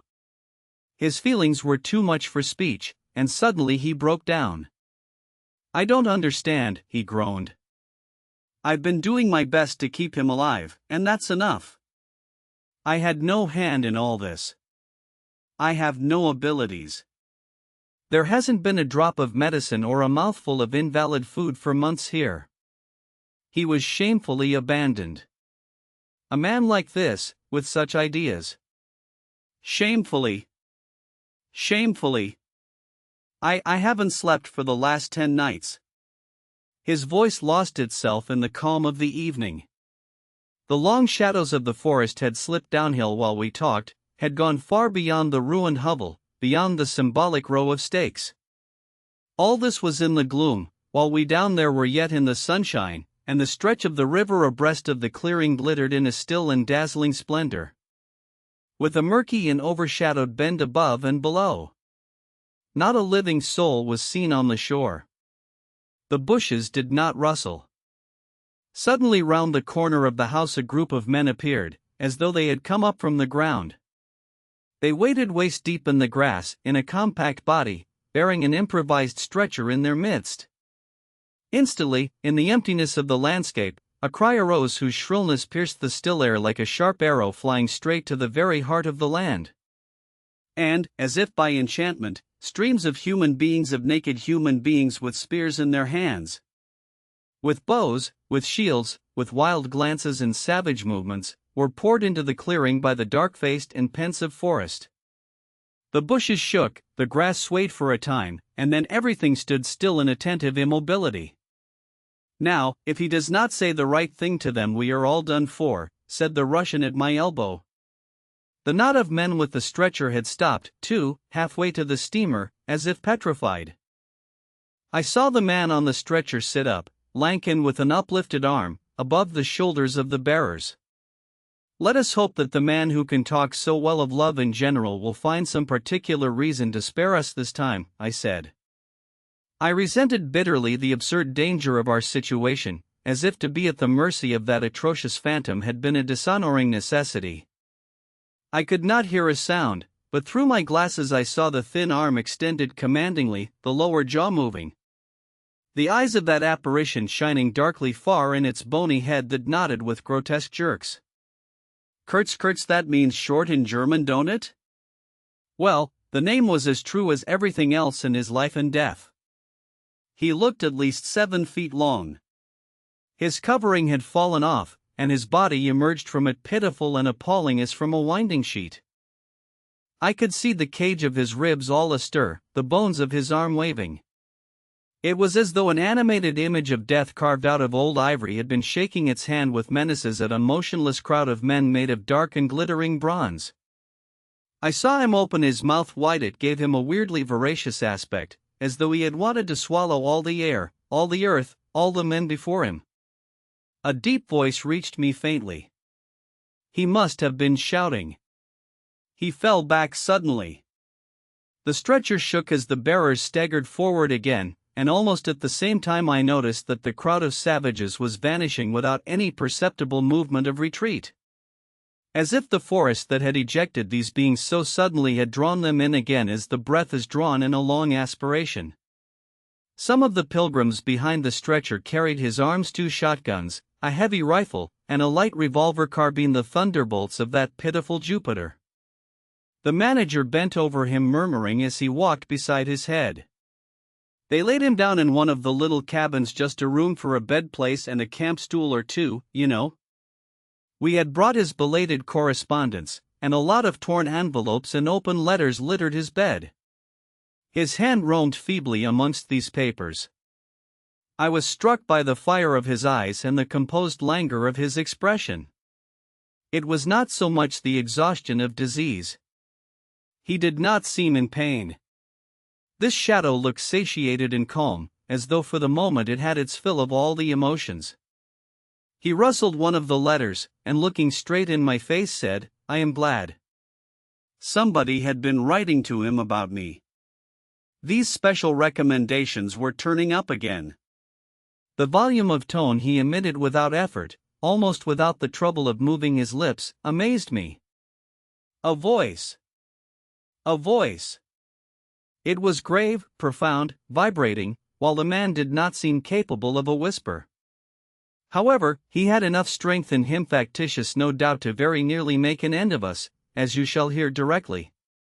The manager appeared silently in the doorway. I stepped out at once and he drew the curtain after me.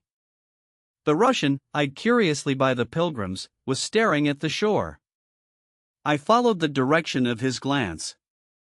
Dark human shapes could be made out in the distance, flitting indistinctly against the gloomy border of the forest. And near the river 2 bronze figures, leaning on tall spears, stood in the sunlight under fantastic headdresses of spotted skins, warlike and still in statuesque repose. And from right to left along the lighted shore moved a wild and gorgeous apparition of a woman. She walked with measured steps, draped in striped and fringed cloths, treading the earth proudly, with a slight jingle and flash of barbarous ornaments. She carried her head high, her hair was done in the shape of a helmet, she had brass leggings to the knee, brass wire gauntlets to the elbow, a crimson spot on her tawny cheek, innumerable necklaces of glass beads on her neck. Bizarre things, charms, gifts of witchmen, that hung about her, glittered and trembled at every step. She must have had the value of several elephant tusks upon her.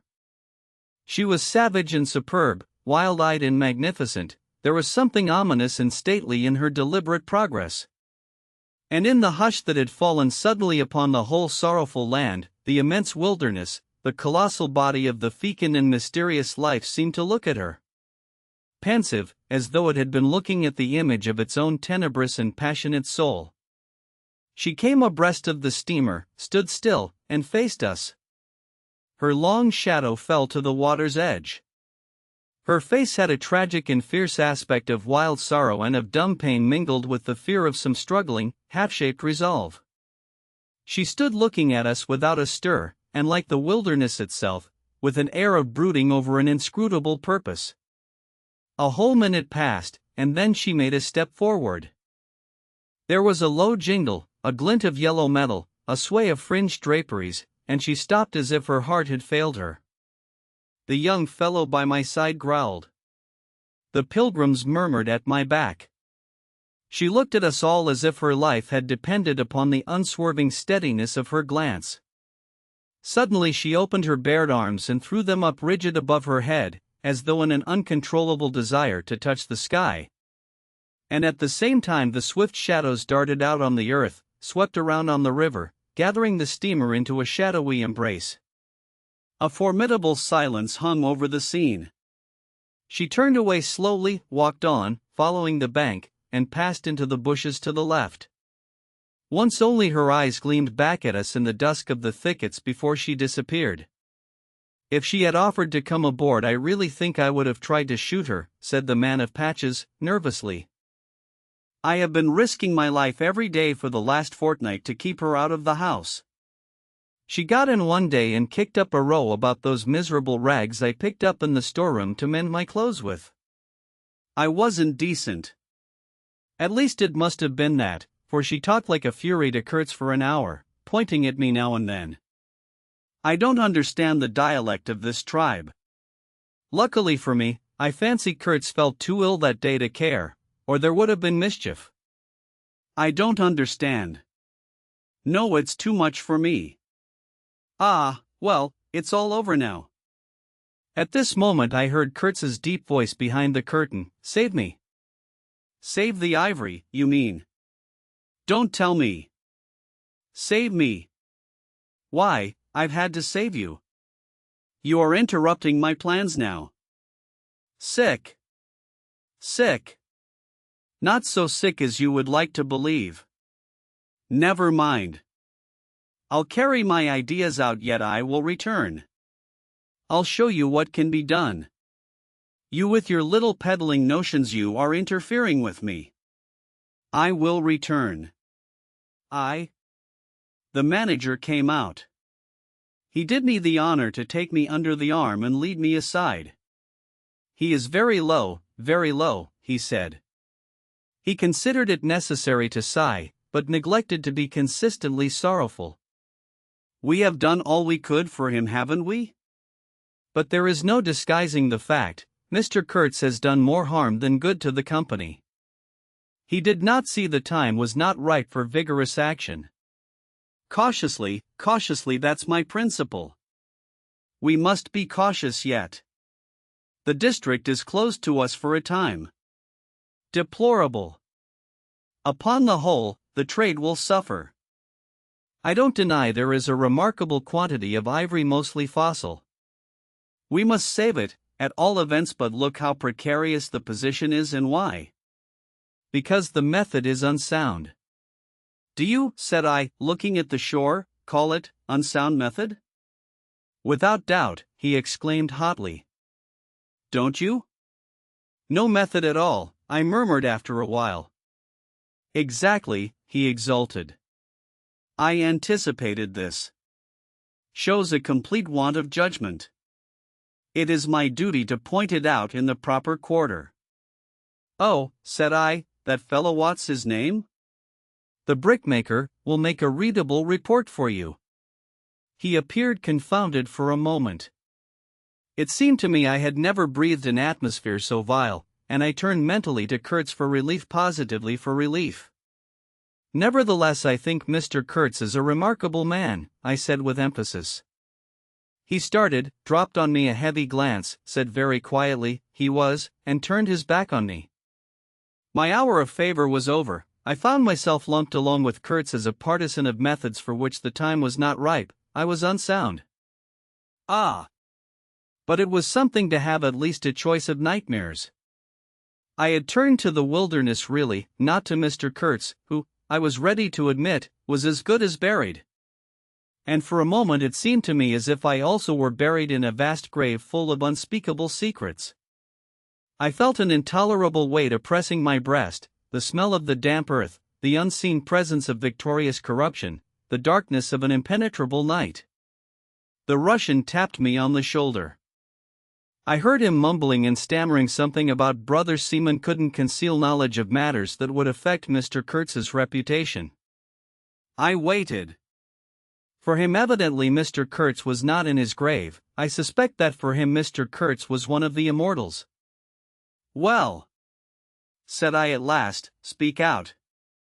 As it happens, I am Mr. Kurtz's friend in a way." He stated with a good deal of formality that had we not been of the same profession, he would have kept the matter to himself without regard to consequences. He suspected there was an active ill will towards him on the part of these white men. That you are right, I said, remembering a certain conversation I had overheard. "The manager thinks you ought to be hanged." He showed a concern at this intelligence which amused me at first. "I had better get out of the way quietly," he said earnestly. "I can do no more for Kurtz now, and they would soon find some excuse." "What's to stop them?" "There's a military post 300 miles from here." "Well, upon my word," said I, "perhaps you had better go if you have any friends amongst the savages nearby." "Plenty," he said. "They are simple people and I want nothing, you know." He stood biting his lip, then, "I don't want any harm to happen to these whites here, but of course I was thinking of Mr. Kurtz's reputation. But you are a brother seaman and all right," said I, after a time. "Mr. Kurtz's reputation is safe with me." I did not know how truly I spoke. He informed me, lowering his voice, that it was Kurtz who had ordered the attack to be made on the steamer. He hated sometimes the idea of being taken away and then again. "But I don't understand these matters. I am a simple man." He thought it would scare you away that you would give it up, thinking him dead. I could not stop him. "Oh, I had an awful time of it this last month." "Very well," I said. "He is all right now." Yes," he muttered, not very convinced apparently. "Thanks," said I shall keep my eyes open." "But quiet, eh?" he urged anxiously. "It would be awful for his reputation if anybody here I promised a complete discretion with great gravity. I have a canoe and 3 black fellows waiting not very far. I am off. Could you give me a few Martini Henry cartridges?" I could, and did, with proper secrecy. He helped himself, with a wink at me, to a handful of my tobacco. "Between sailors you no good English tobacco." At the door of the pilot house he turned round. I say, "Haven't you a pair of shoes you could spare?" He raised one leg.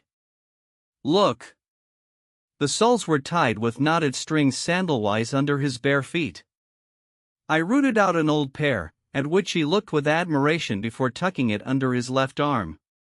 One of his pockets, bright red, was bulging with cartridges, from the other, dark blue, peeped Towson's inquiry.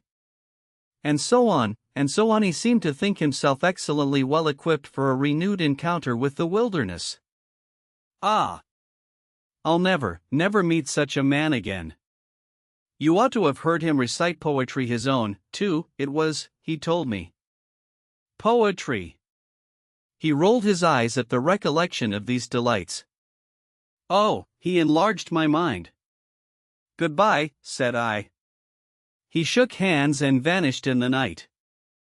Sometimes I ask myself whether I had ever really seen him, whether it was possible to meet such a phenomenon. When I woke up shortly after midnight, his warning came to my mind with its hint of danger that seemed, in the starred darkness, real enough to make me get up for the purpose of having a look round. On the hill a big fire burned, illuminating fitfully a crooked corner of the station house. One of the agents, with a picket of a few of our blacks, armed for the purpose, was keeping guard over the ivory. But deep within the forest, red gleams that wavered, that seemed to sink and rise from the ground amongst confused columnar shapes of intense blackness, showed the exact position of the camp where Mr. Kurtz's adorers were keeping their uneasy vigil. The monotonous beating of a big drum filled the air with muffled shocks and a lingering vibration.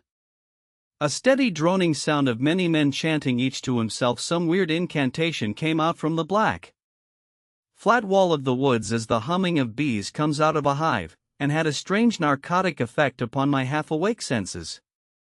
I believe I dozed off leaning over the rail, till an abrupt burst of yells, an overwhelming outbreak of a pent-up and mysterious frenzy, woke me up in a bewildered wonder.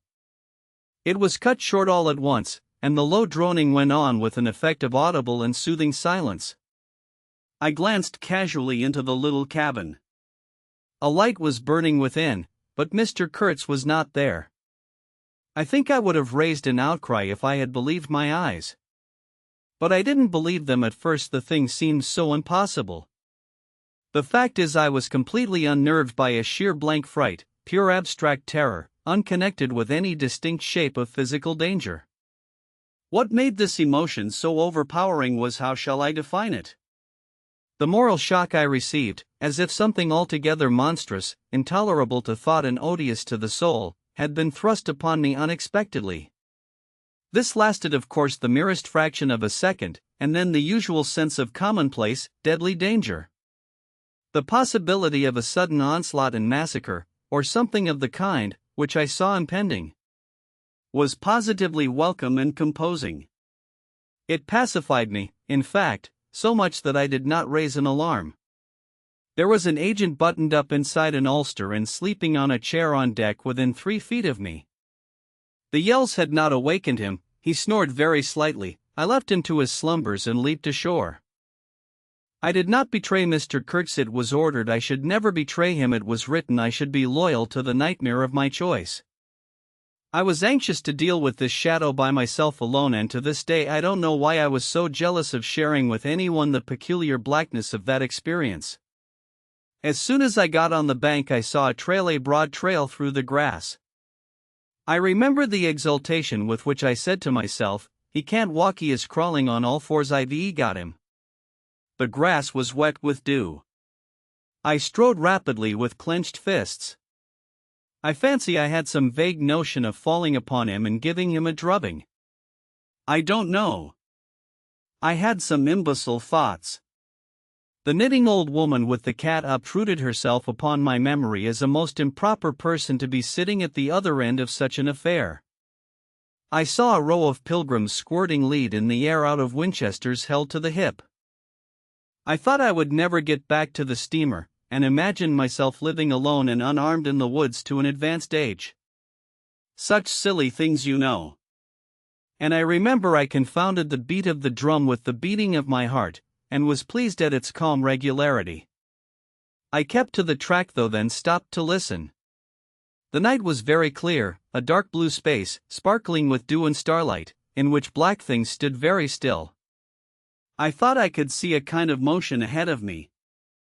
I was strangely cocksure of everything that night. I actually left the track and ran in a wide semicircle, I verily believe chuckling to myself, so as to get in front of that stir, of that motion I had seen, if indeed I had seen anything. I was circumventing Kurtz as though it had been a boyish game. I came upon him, and, if he had not heard me coming, I would have fallen over him, too, but he got up in time. He rose, unsteady, long, pale, indistinct, like a vapor exhaled by the earth, and swayed slightly, misty and silent before me. While at my back the fires loomed between the trees, and the murmur of many voices issued from the forest. I had cut him off cleverly, but when actually confronting him I seemed to come to my senses. I saw the danger in its right proportion. It was by no means over yet. Suppose he began to shout? Though he could hardly stand, there was still plenty of vigor in his voice. "Go away, hide yourself," he said, in that profound tone. It was very awful. I glanced back. We were within 30 yards from the nearest fire. A black figure stood up, strode on long black legs, waving long black arms, across the glow. It had horns, antelope horns, I think, on its head. Some sorcerer, some witchman, no doubt. It looked fiend-like enough. "Do you know what you are doing?" I whispered. "Perfectly," he answered, raising his voice for that single word. It sounded to me far off and yet loud, like a hail through a speaking trumpet. "If he makes a row we are lost," I thought to myself. This clearly was not a case for fisticuffs, even apart from the very natural aversion I had to beat that shadow this wandering and tormented thing. "You will be lost," I said, "utterly lost. One gets sometimes such a flash of inspiration, you know." I did say the right thing, though indeed he could not have been more irretrievably lost than he was at this very moment. When the foundations of our intimacy were being laid to endure even to the end, even beyond. "I had immense plans," he muttered irresolutely. "Yes," said I, "but if you try to shout I'll smash your head with dash. There is not a stick or a stone near." "I will throttle you for good," I corrected myself. I was on the threshold of great things, he pleaded, in a voice of longing, with a wistfulness of tone that made my blood run cold. "And now for this stupid scoundrel dash. Your success in Europe is assured in any case," I affirmed steadily. I did not want to have the throttling of him, you understand, and indeed it would have been very little use for any practical purpose. I tried to break the spell, the heavy, mute spell of the wilderness that seemed to draw him to its pitiless breast by the awakening of forgotten and brutal instincts. By the memory of gratified and monstrous passions. This alone, I was convinced, had driven him out to the edge of the forest, to the bush, towards the gleam of fires. The throb of drums, the drone of weird incantations, this alone had beguiled his unlawful soul beyond the bounds of permitted aspirations. And, don't you see, the terror of the position was not in being knocked on the head, though I had a very lively sense of that danger, too, but in this, that I had to deal with a being to whom I could not appeal in the name of anything high or low. I had, even like the niggers, to invoke him himself, his own exalted and incredible degradation. There was nothing either above or below him, and I knew it. He had kicked himself loose of the earth. Confound the man! He had kicked the very earth to pieces. He was alone, and I before him did not know whether I stood on the ground or floated in the air. I've been telling you what we said, repeating the phrases we pronounced, but what's the good? They were common everyday words, the familiar, vague sounds exchanged on every waking day of life. But what of that? They had behind them, to my mind, the terrific suggestiveness of words heard in dreams, of phrases spoken in nightmares. Soul. If anybody ever struggled with a soul, I am the man. And I wasn't arguing with a lunatic either. Believe me or not, his intelligence was perfectly clear, concentrated, it is true, upon himself with horrible intensity. Yet clear, and therein was my only chance, barring, of course, the killing him there and then, which wasn't so good, on account of unavoidable noise. But his soul was mad. Being alone in the wilderness, it had looked within itself, and, by heavens, I tell you, it had gone mad. I had for my sins, I suppose, to go through the ordeal of looking into it myself. No eloquence could have been so withering to one's belief in mankind as his final burst of sincerity. He struggled with himself, too. I saw it, I heard it. I saw the inconceivable mystery of a soul that knew no restraint, no faith, and no fear, yet struggling blindly with itself. I kept my head pretty well, but when I had him at last stretched on the couch, I wiped my forehead, while my legs shook under me as though I had carried half a ton on my back down that hill. And yet I had only supported him, his bony arm clasped round my neck, and he was not much heavier than a child. When next day we left at noon, the crowd, of whose presence behind the curtain of trees I had been acutely conscious all the time, flowed out of the woods again, filled the clearing, covered the slope with a mass of naked, breathing, quivering, bronze bodies.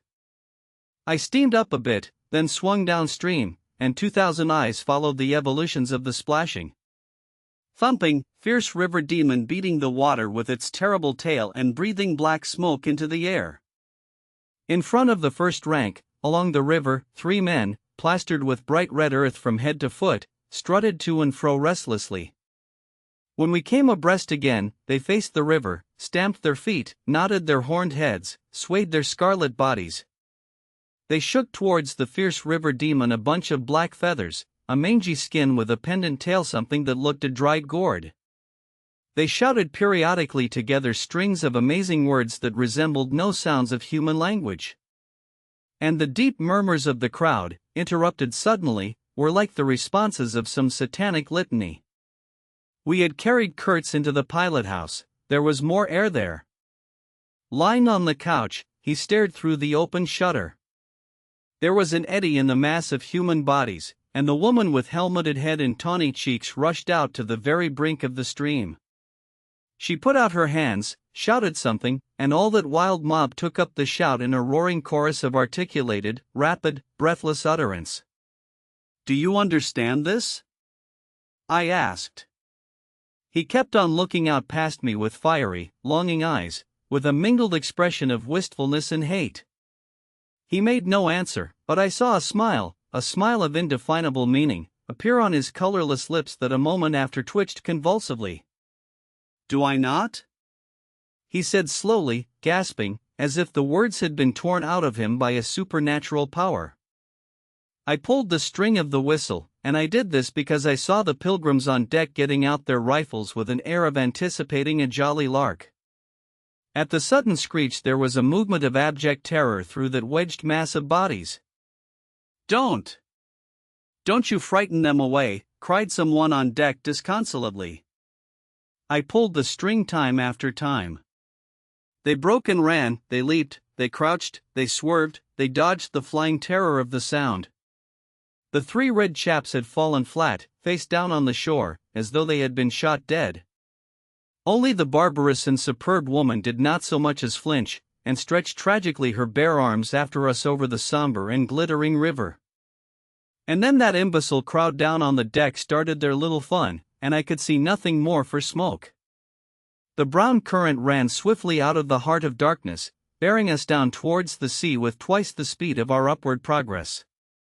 And Kurtz's life was running swiftly, too, ebbing out of his heart into the sea of inexorable time. The manager was very placid. He had no vital anxieties now. He took us both in with a comprehensive and satisfied glance. The affair had come off as well as could be wished. I saw the time approaching when I would be left alone of the party of unsound method. The pilgrims looked upon me with disfavor. I was, so to speak, numbered with the dead. Kurtz discoursed. A voice. It rang deep to the very last. It survived his strength to hide in the magnificent folds of eloquence the barren darkness of his heart. Oh, he struggled. The wastes of his weary brain were haunted by shadowy images, now images of wealth and fame revolving obsequiously round his unextinguishable gift of noble and lofty expression. My intended, my station, my career, my ideas, these were the subjects for the occasional utterances of elevated sentiments. The shade of the original Kurtz frequented the bedside of the hollow sham, whose fate it was to be buried presently in the mold of primeval earth. But both the diabolic love and the unearthly hate of the mysteries it had penetrated fought for the possession of that soul satiated with primitive emotions. Avid of lying fame, of sham distinction, of all the appearances of success and power. Sometimes he was contemptibly childish. He desired to have kings meet him at railway stations on his return from some ghastly nowhere, where he intended to accomplish great things. You show them you have in you something that is really profitable, and then there will be no limits to the recognition of your ability, he would say. Of course, you must take care of the motives, right motives always. The long reaches that were like one and the same reach, monotonous bends that were exactly alike. Slipped past the steamer with their multitude of secular trees looking patiently after this grimy fragment of another world. The forerunner of change, of conquest, of trade, of massacres, of blessings. I looked ahead, piloting. Close the shutter, said Kurtz suddenly one day. I can't bear to look at this. I did so. There was a silence. Oh, but I will wring your heart yet, he cried at the invisible wilderness. We broke down as I had expected and had to lie up for repairs at the head of an island. This delay was the first thing that shook Kurtz's confidence. One morning he gave me a packet of papers and a photograph, the lot tied together with a shoestring.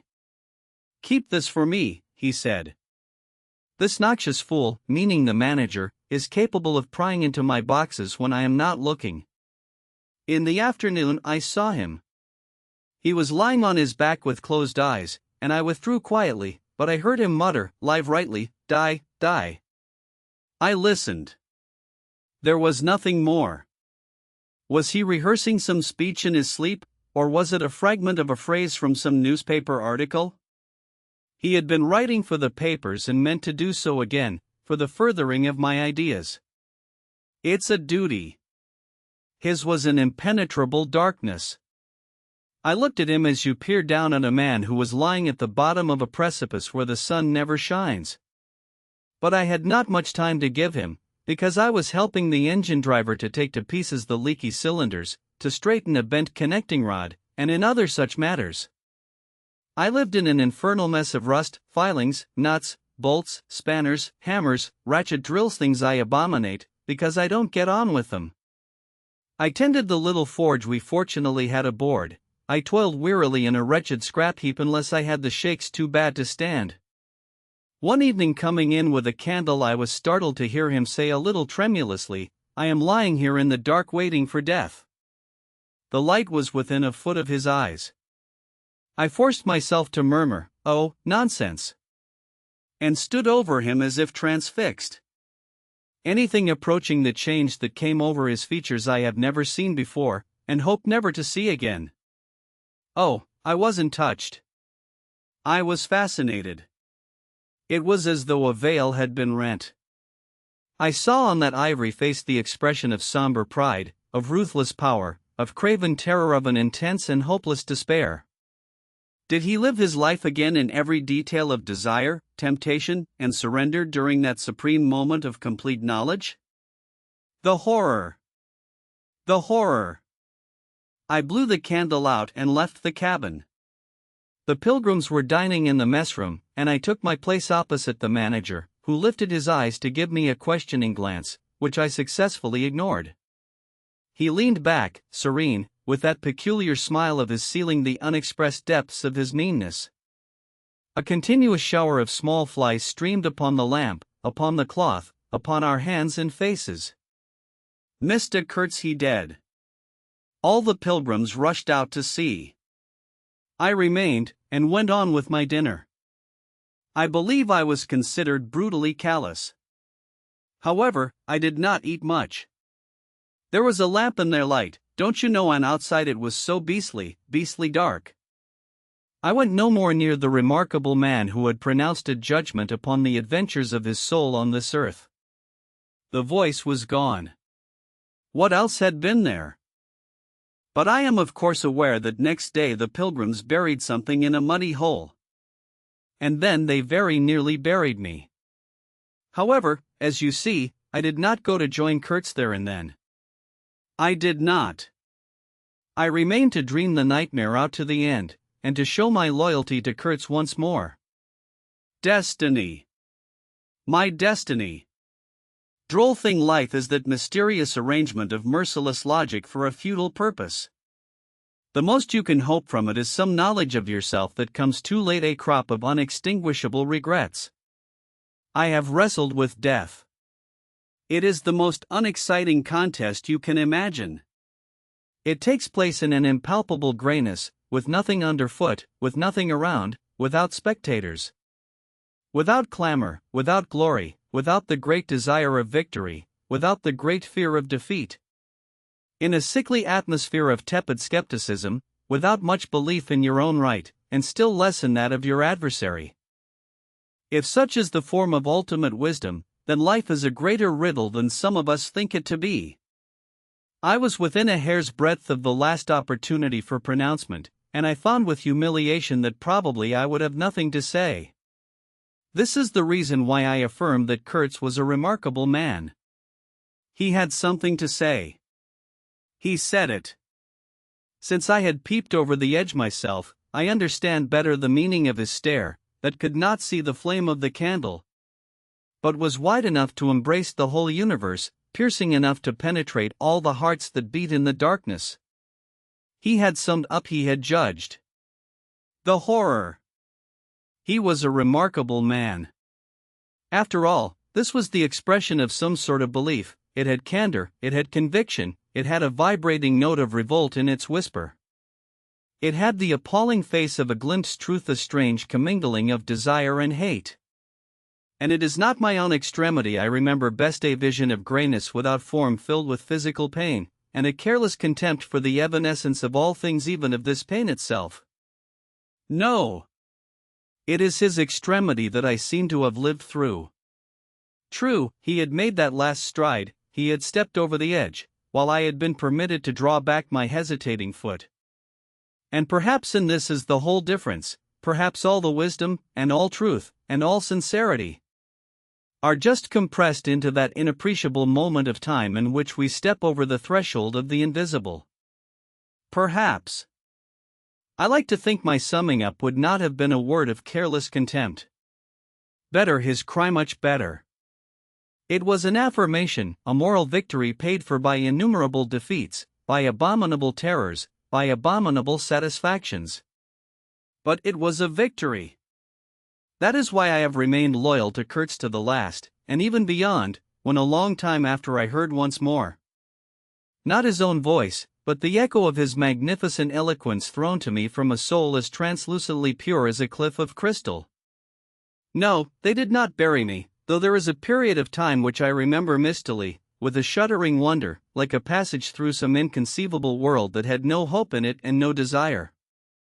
I found myself back in the sepulchral city, resenting the sight of people hurrying through the streets to filch a little money from each other, to devour their infamous cookery, to gulp their unwholesome beer, to dream their insignificant and silly dream as they trespassed upon my thoughts. They were intruders whose knowledge of life was to me an irritating pretense, because I felt so sure they could not possibly know the things I knew. Their bearing, which was simply the bearing of commonplace individuals going about their business in the assurance of perfect safety, was offensive to me like the outrageous flauntings of folly in the face of a danger it is unable to comprehend. I had no particular desire to enlighten them, but I had some difficulty in restraining myself from laughing in their faces so full of stupid importance. I dare say I was not very well at that time. I tottered about the streets. There were various affairs to settle, grinning bitterly at perfectly respectable persons. I admit my behavior was inexcusable, but then my temperature was seldom normal in these days. My dear aunt's endeavors to nurse up my strength seemed altogether beside the mark. It was not my strength that wanted nursing, it was my imagination that wanted soothing. I kept the bundle of papers given me by Kurtz, not knowing exactly what to do with it. His mother had died lately, watched over, as I was told, by his intended. A clean-shaved man, with an official manner and wearing gold-rimmed spectacles, called on me one day and made inquiries. At first circuitous, afterward suavely pressing, about what he was pleased to denominate certain documents.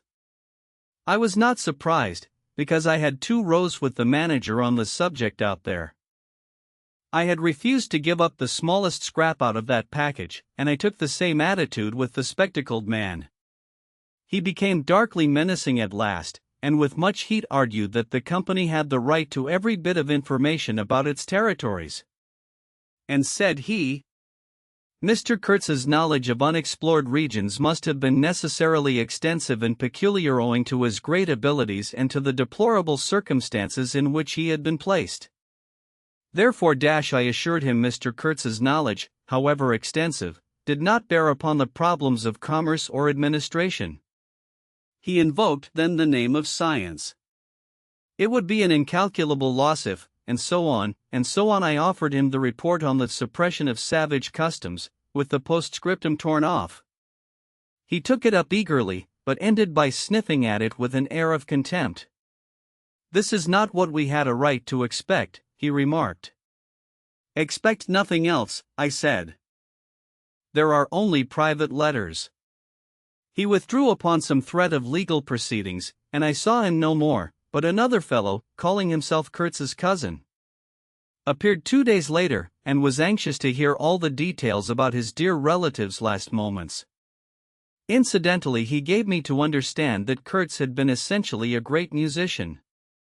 There was the making of an immense success, said the man, who was an organist, I believe, with lank grey hair flowing over a greasy coat collar. I had no reason to doubt his statement, and to this day I am unable to say what was Kurtz's profession, whether he ever had any, which was the greatest of his talents. I had taken him for a painter who wrote for the papers, or else for a journalist who could paint, but even the cousin, who took snuff during the interview, could not tell me what he had been exactly. He was a universal genius on that point, I agreed with the old chap, who thereupon blew his nose noisily into a large cotton handkerchief and withdrew in senile agitation, bearing off some family letters and memoranda without importance. Ultimately, a journalist anxious to know something of the fate of his dear colleague turned up. This visitor informed me Kurtz's proper sphere ought to have been politics on the popular side. He had furry straight eyebrows, bristly hair cropped short, an eyeglass on a broad ribbon, and, becoming expansive, confessed his opinion that Kurtz really couldn't write a bit, but heavens, how that man could talk! He electrified large meetings. He had faith, don't you see? He had the faith. He could get himself to believe anything. He would have been a splendid leader of an extreme party. What party? I asked. Any party, answered the other. He was an extremist. Did I not think so? I assented. Did I know, he asked, with a sudden flash of curiosity, what it was that had induced him to go out there? Yes, said I, and forthwith handed him the famous report for publication, if he thought fit. He glanced through it hurriedly, mumbling all the time, judged it would do, and took himself off with this plunder. Thus I was left at last with a slim packet of letters and the girl's portrait. She struck me as beautiful, she had a beautiful expression. I know that the sunlight can be made to lie, too, yet one felt that no manipulation of light and pose could have conveyed the delicate shade of truthfulness upon those features. She seemed ready to listen without mental reservation, without suspicion, without a thought for herself.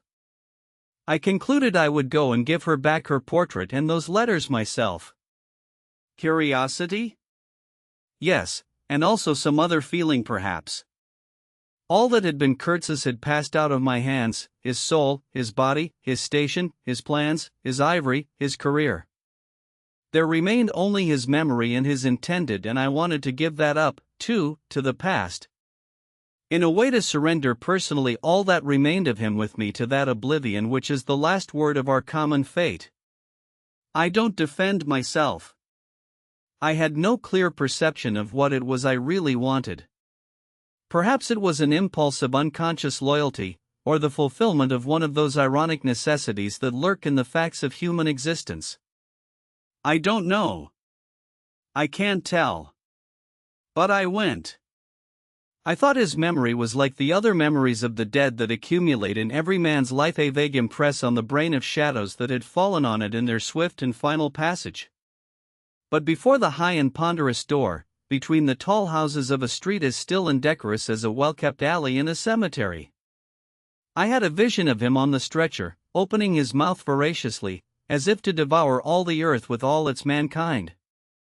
He lived then before me, he lived as much as he had ever lived, a shadow insatiable of splendid appearances, of frightful realities, a shadow darker than the shadow of the night, and draped nobly in the folds of a gorgeous eloquence. The vision seemed to enter the house with me, the stretcher, the phantom-bearers, the wild crowd of obedient worshippers.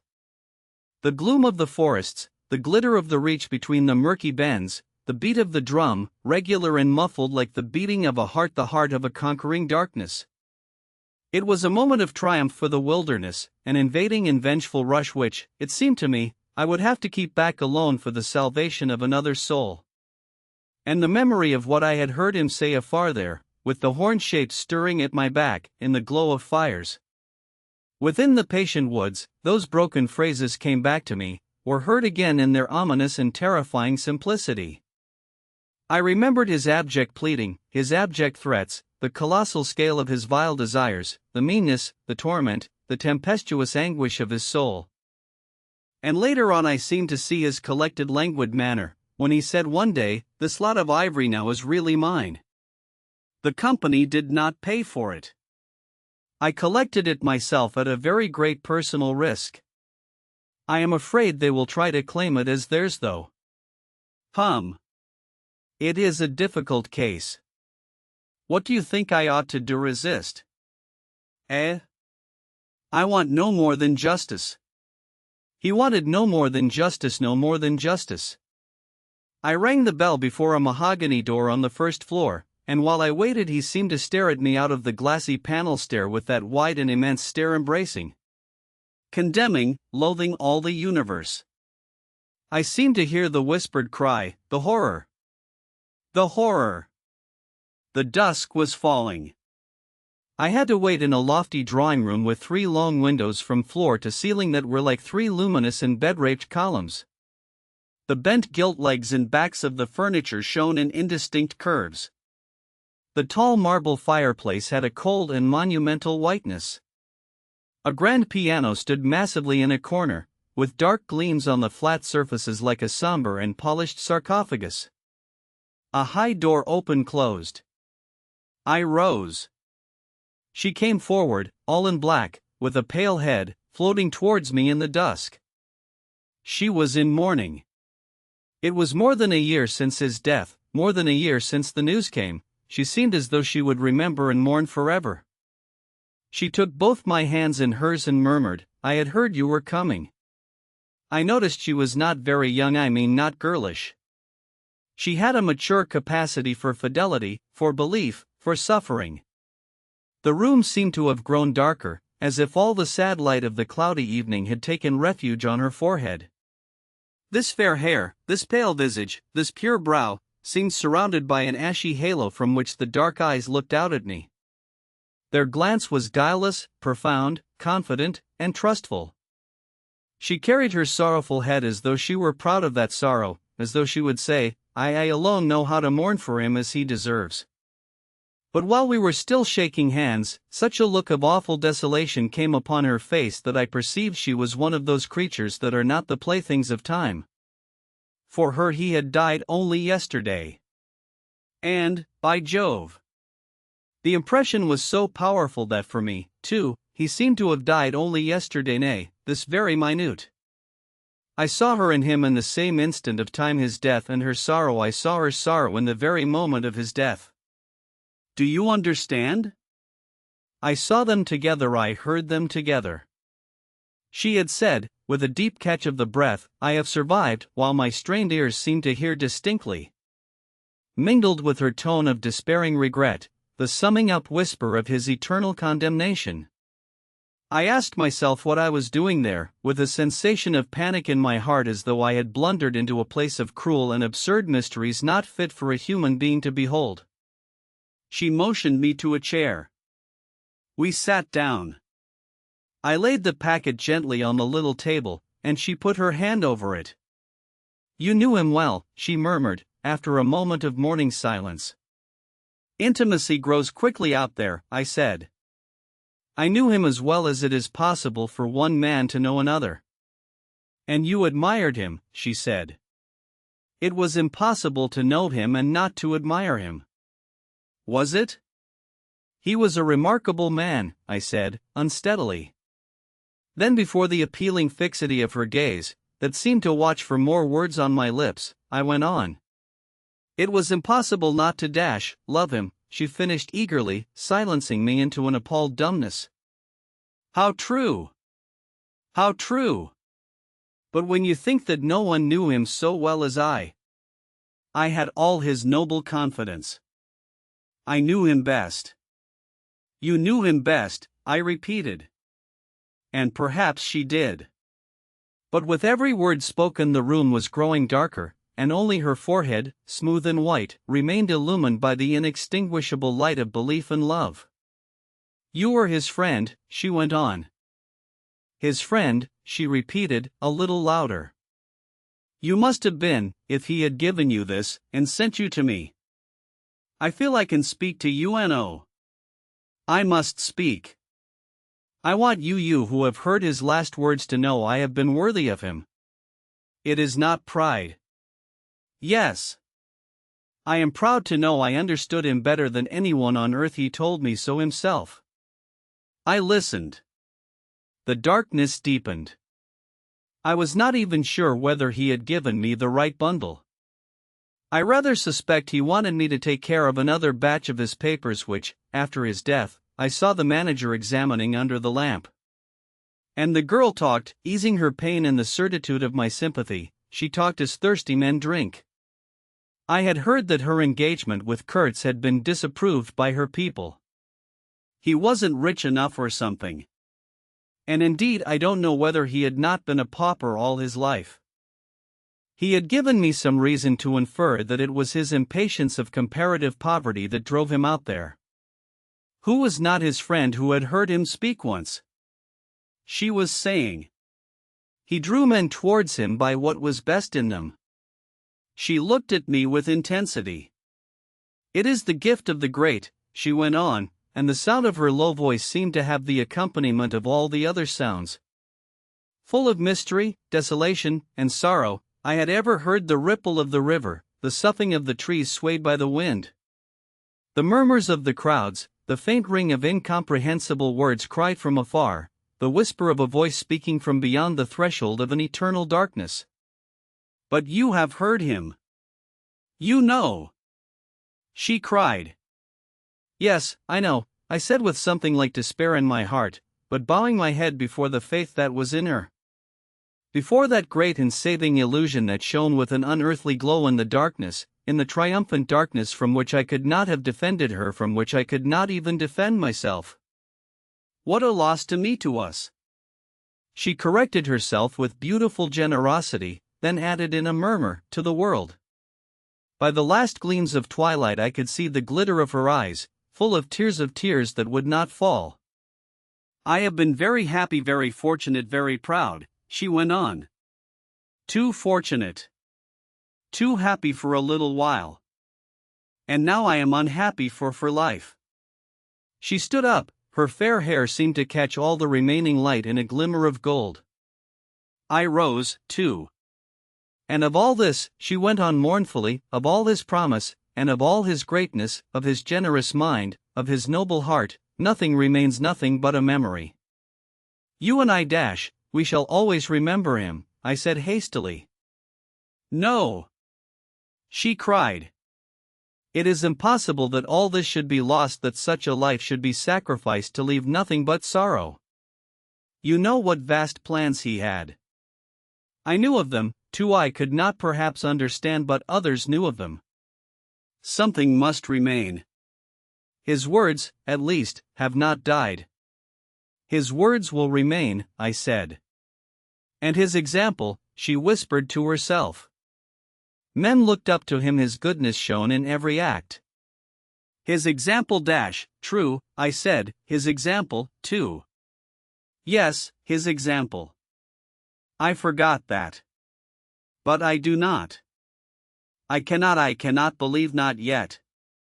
I cannot believe that I shall never see him again, that nobody will see him again, never, never, never. She put out her arms as if after a retreating figure, stretching them back and with clasped pale hands across the fading and narrow sheen of the window. Never see him. I saw him clearly enough then. I shall see this eloquent phantom as long as I live, and I shall see her, too, a tragic and familiar shade, resembling in this gesture another one, tragic also, and bedecked with powerless charms, stretching bare brown arms over the glitter of the infernal stream. The stream of darkness. She said suddenly very low, he died as he lived. His end, said I, with dull anger stirring in me, was in every way worthy of his life. And I was not with him, she murmured. My anger subsided before a feeling of infinite pity. Everything that could be done, I mumbled. Ah, but I believed in him more than anyone on earth, more than his own mother, more than himself. He needed me. Me. I would have treasured every sigh, every word, every sign, every glance. I felt like a chill grip on my chest. Don't, I said, in a muffled voice. Forgive me. I have mourned so long in silence. You were with him to the last? I think of his loneliness. Nobody near to understand him as I would have understood. Perhaps no one to hear. To the very end, I said, shakily. I heard his very last words. I stopped in a fright. Repeat them, she murmured in a heartbroken tone. I want something to live with. I was on the point of crying at her, don't you hear them? The dusk was repeating them in a persistent whisper all around us, in a whisper that seemed to swell menacingly like the first whisper of a rising wind. The horror! The horror! His last word to live with, she insisted. Don't you understand? I loved him. I pulled myself together and spoke slowly. The last word he pronounced was your name. I heard a light sigh and then my heart stood still, stopped dead short by an exulting and terrible cry, by the cry of inconceivable triumph and of unspeakable pain. I knew it, I was sure. She knew. She was sure. I heard her weeping, she had hidden her face in her hands. It seemed to me that the house would collapse before I could escape, that the heavens would fall upon my head. But nothing happened. The heavens do not fall for such a trifle. Would they have fallen, I wonder, if I had rendered Kurtz the justice which was his due? Hadn't he said he wanted only justice? But I couldn't. I could not tell her. It would have been too dark altogether. Marlow ceased, and sat apart, indistinct and silent, in the pose of a meditating Buddha. Nobody moved for a time. We have lost the first of the ebb, said the director suddenly. I raised my head. The offing was barred by a black bank of clouds, and the tranquil waterway leading to the uttermost ends of the earth flowed somber under an overcast sky, seemed to lead into the heart of an immense darkness. The end.